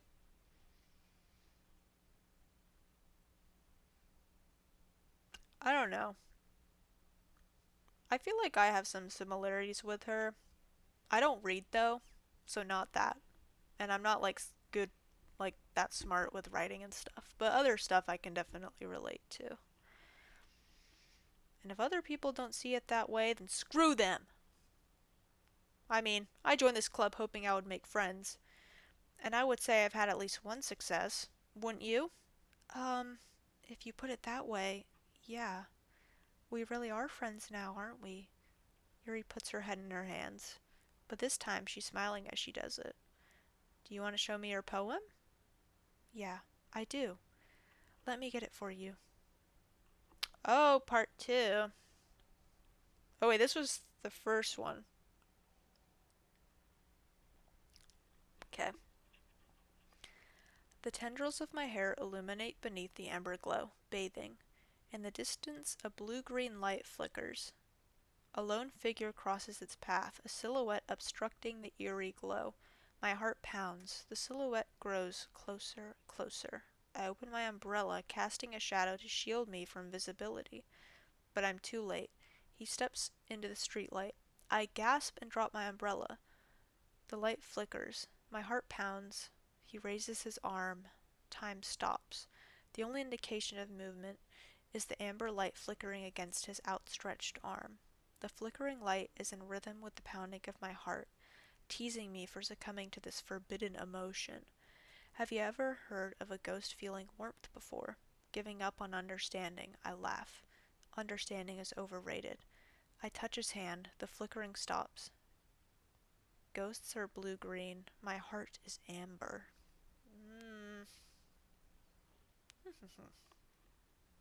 Romantic. Finishing the poem, I start to hand it back to Yuri. But instead of taking it from me, she looks away. Do you dislike it? No, of course not. I just don't really know how I should respond. Despite Yuri's poems being usually cryptic, it wasn't hard to figure out what this one was about. I don't know if I'll be able to explain this one. That's fine. I understand this one. Yuri's having an even harder time speaking than usual. Does this one mean a lot to you? Yuri nods.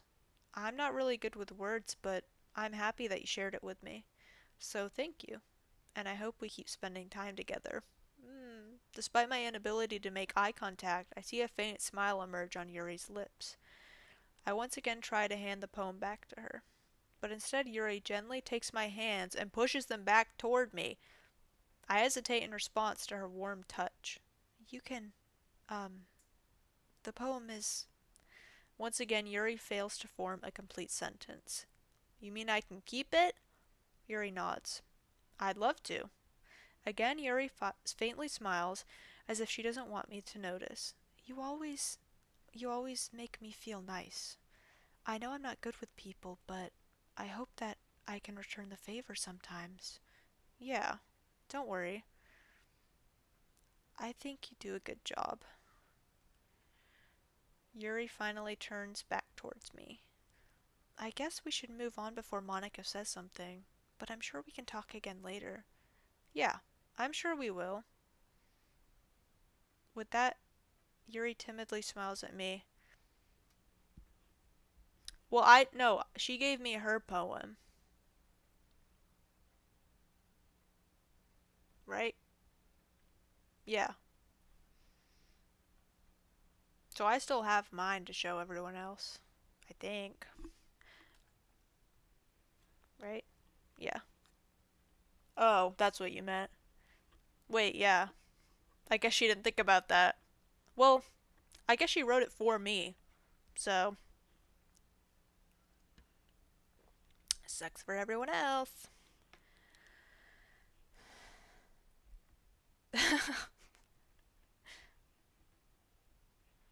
I'm gonna show my poem to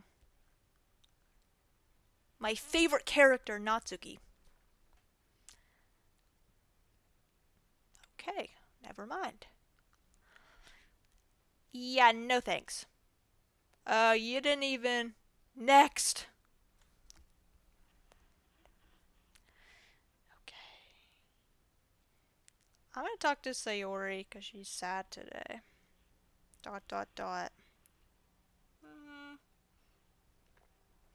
It's nice, I guess. Come on, I can already tell you don't like it. Well, you don't need to worry about what I think. After all, you wrote this for someone else, didn't you? Probably Yuri. I didn't write this for anyone specifically. Maybe. That's not really what I meant, though. But it's okay.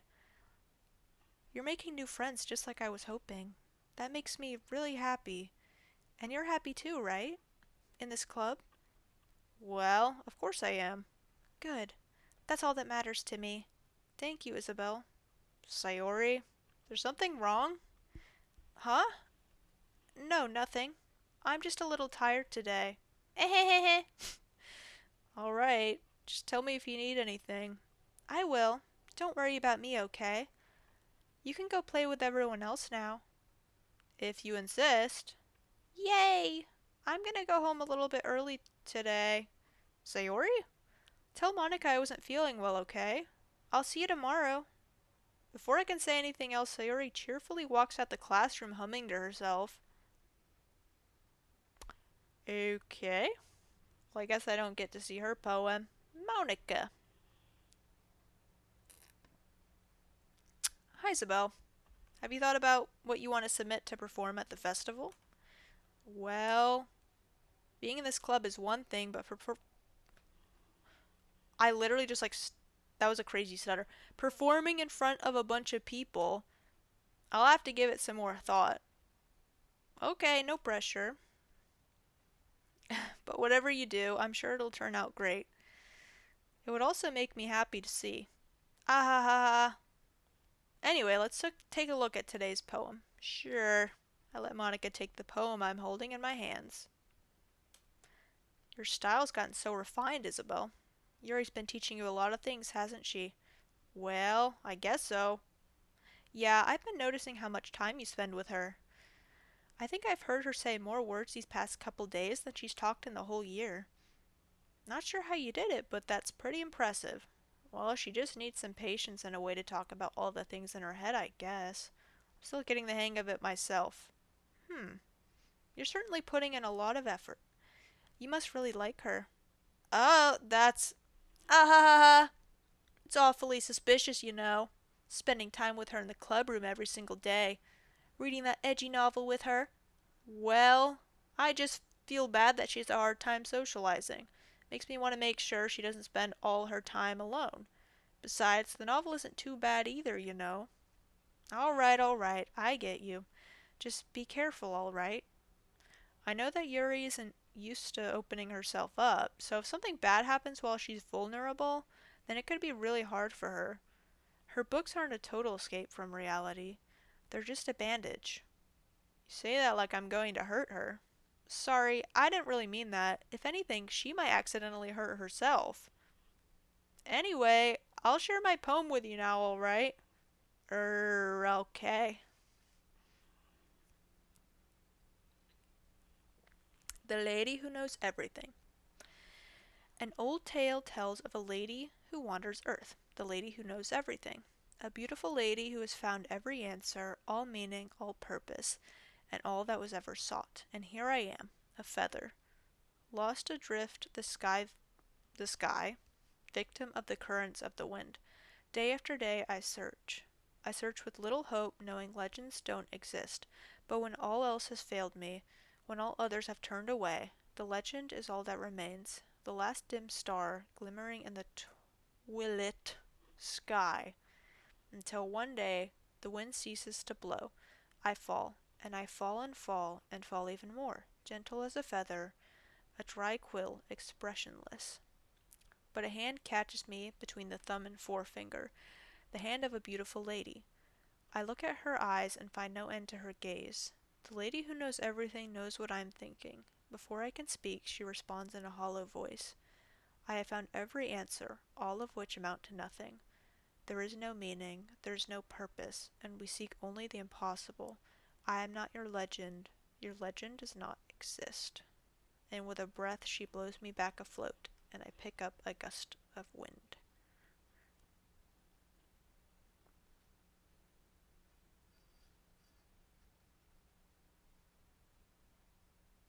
Hmm.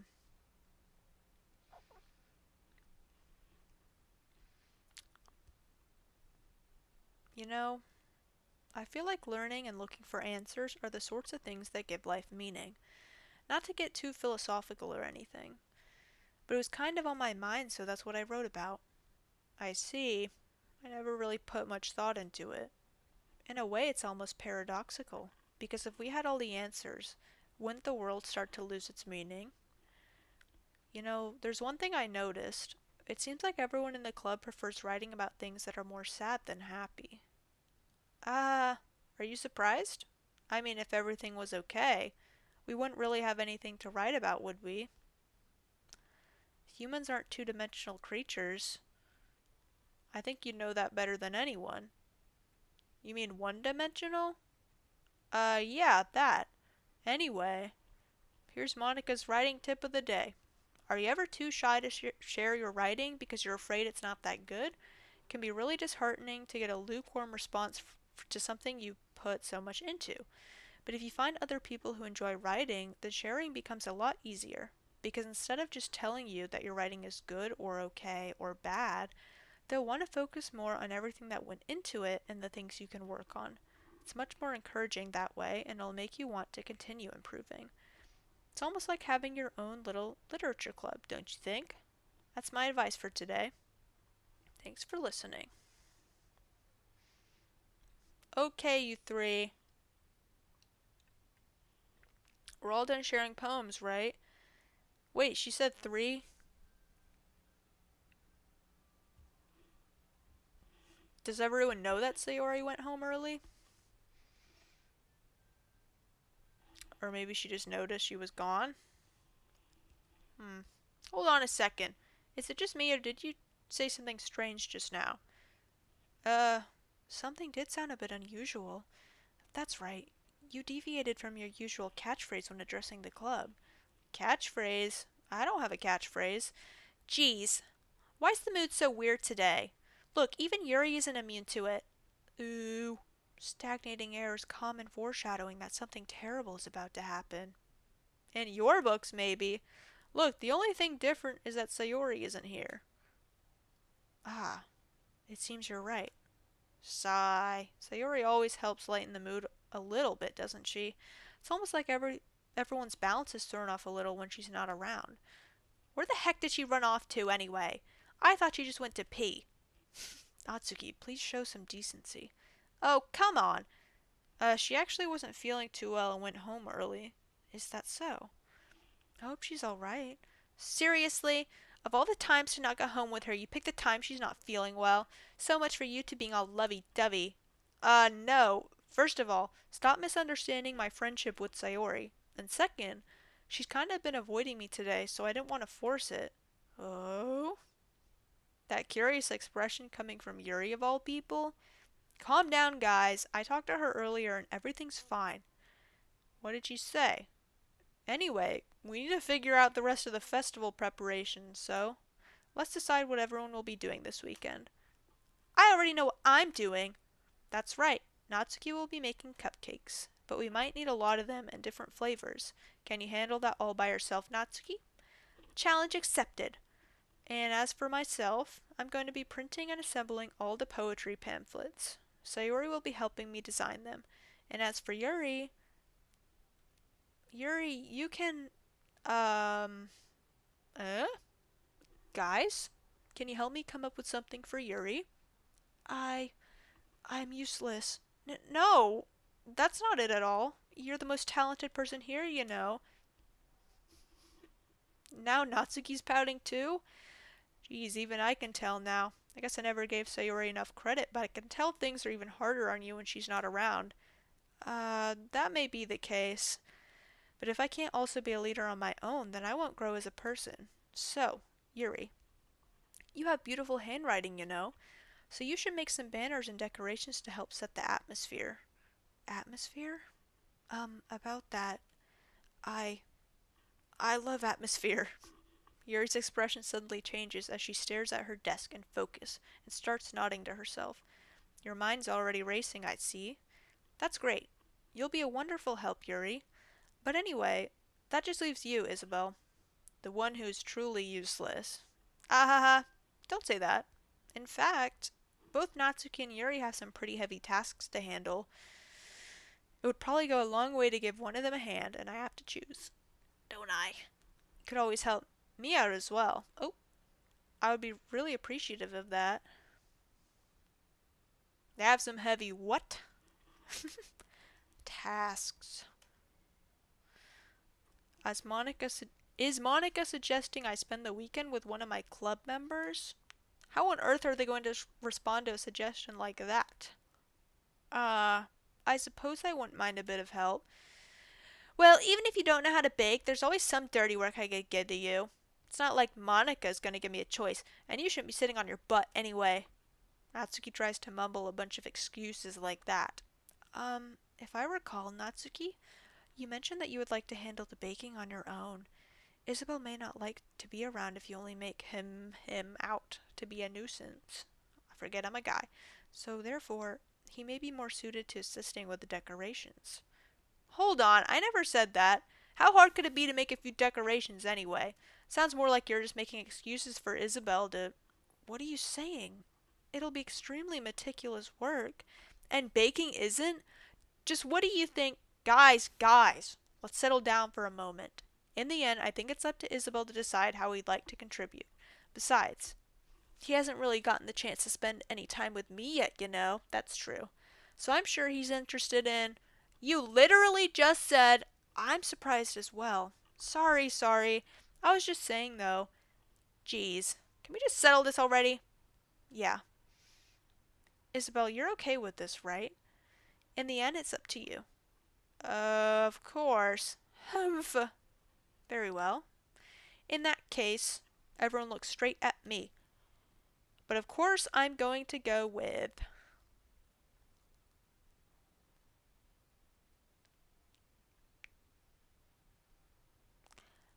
Mm, Monica said Sayori's helping her already.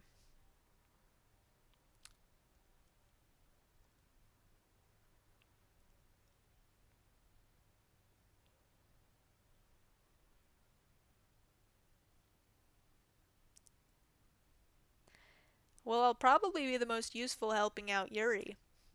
Me? Are you serious? Why would you? Natsuki, I can already tell you're about to say something mean. No, I was just saying. Ugh. So you'll be helping Yuri then, Isabel? Yeah, that's what I'm going to do. I'm glad. I have a bad habit of overthinking these sorts of things, so I think your assistance will be very useful. That's great to hear. Natsuki, will you be able to handle the baking yourself? I mean, yeah, I already said I would be fine. Okay.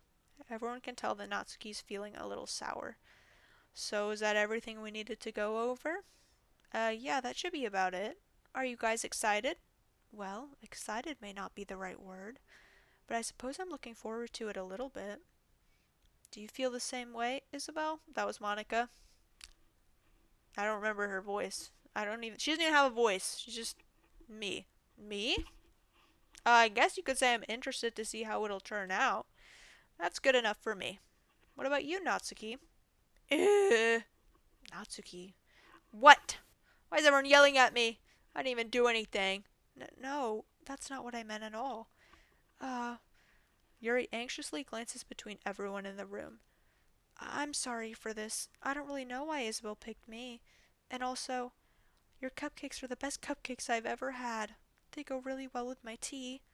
And nothing that I do for the event will compare to that, so. I get it. I'm kinda surprised though. Why? Well, I'm the one acting immature. I already know that, but you're trying to cheer me up all of a sudden. I know I'm not very good at it. I'm sorry if I said something bad. Natsuki isn't the only one surprised. Monica and I are also taken aback by Yuri's words. When she already has trouble with words, trying to cheer someone up must be far out of her own comfort zone. But I begin to understand. Yuri was trying to sound like Sayori. Even if it didn't work perfectly, I can tell that she tried to say something Sayori would say at a time like this. Because Sayori always helps everyone smile and feel good about themselves. No, I kinda appreciated it. I'm sorry for making a big deal out of nothing. But I'm going to say this. Eh? You better bet that my cupcakes are going to be the best part of the whole event. Ah, I believe you. Yeah, I hope to see everyone do their best. But with that, there's nothing more for today. So I guess it's time for us to head out. Alright, let's get out of here then. Let's skedaddle. Everyone packs up their things. I start to follow Monica and Natsuki out the door as they chat between each other. Um, I turn around. Sorry, I realized that I don't have any way of contacting you this weekend. Oh, you're right. I can't believe that slipped my mind. Watch the day of the festival be rainy day. Bruh, probably. Um, should I give you my phone number? I think that would be the best way, yes. Alright then. Yuri and I exchange phone numbers. Okay, then I'll be stopping by your house on Sunday. Eh? My house? Is that a problem? No, not at all. I just thought that I would be the one going to your house since I'm the one helping you. Oh, I suppose that makes sense. But if you don't mind, I think I would prefer to going to your house. All right, in that case it won't be a problem. I decided not to press Yuri for a reason. It's not like it should matter much either way, so I'll just need to make sure my room is clean. I hope I managed to make myself useful in some way. I'm not nearly as creative as you are. Don't underestimate yourself, Isabel. I think that will make a very productive team. Even if you only chose me because you felt bad or something. Wait! You don't actually think that, do you? Ooh. I don't know. It's difficult to come up with any other reason you may have chosen me. You're forgetting the one reason with the most common sense. I chose to help you because that's what I want to do.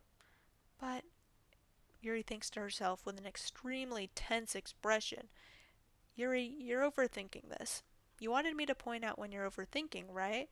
Eh? I didn't realize. I'm telling you I want to. That's all there is to it. Do you believe me? I. Yuri thinks really hard again. She looks straight into my eyes for a long while. I believe you. As if it took her tremendous effort, Yuri finally says that and relaxes her expression. And I'm really looking forward to Sunday. Yeah, I am too. After that exchange, I make my way out the door and Yuri follows. I can't believe this. Yuri's going to be coming to my house on Sunday? My anxiety shoots through the roof. Even though I've gotten pretty used to handling her at this point, there's no telling what might end up happening when we're outside of school. More than that, she told me she was looking forward to it. Is this the chance I have to make something happen between us? Ooh. Or is it too early for that? I might as well. I've known her for 3 days. Whatever. Only time will tell. But until then, I won't be able to take my mind off it. I seriously can't wait.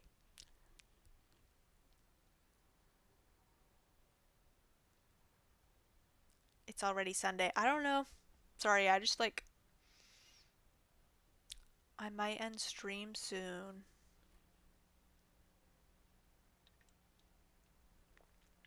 Because I just realized what time it is for me. And I should probably get food.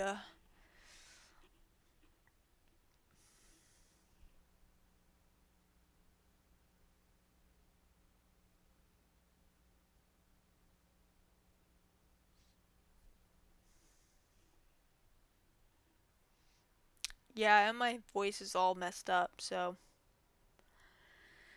I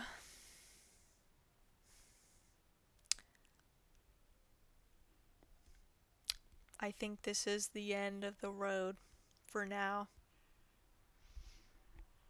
And I don't have an ending stream screen yet. I forgot to do that, even though I have the starting screen. But yeah, 3.5 hours, pretty good, I'd say. This is only my second stream ever. I'll probably be back. Actually, I was gonna say this weekend, but I don't know if I'm gonna have time this weekend. I'll be back at some point. I don't have a set schedule because, like, my job's weird, so. And I forget my camera's up there. I keep looking here. So, I'll probably continue Doki Doki. Goodbye, Taskmaster 369. I appreciate you sticking around and chatting with me. Well, goodbye everyone. I'll be back someday soon.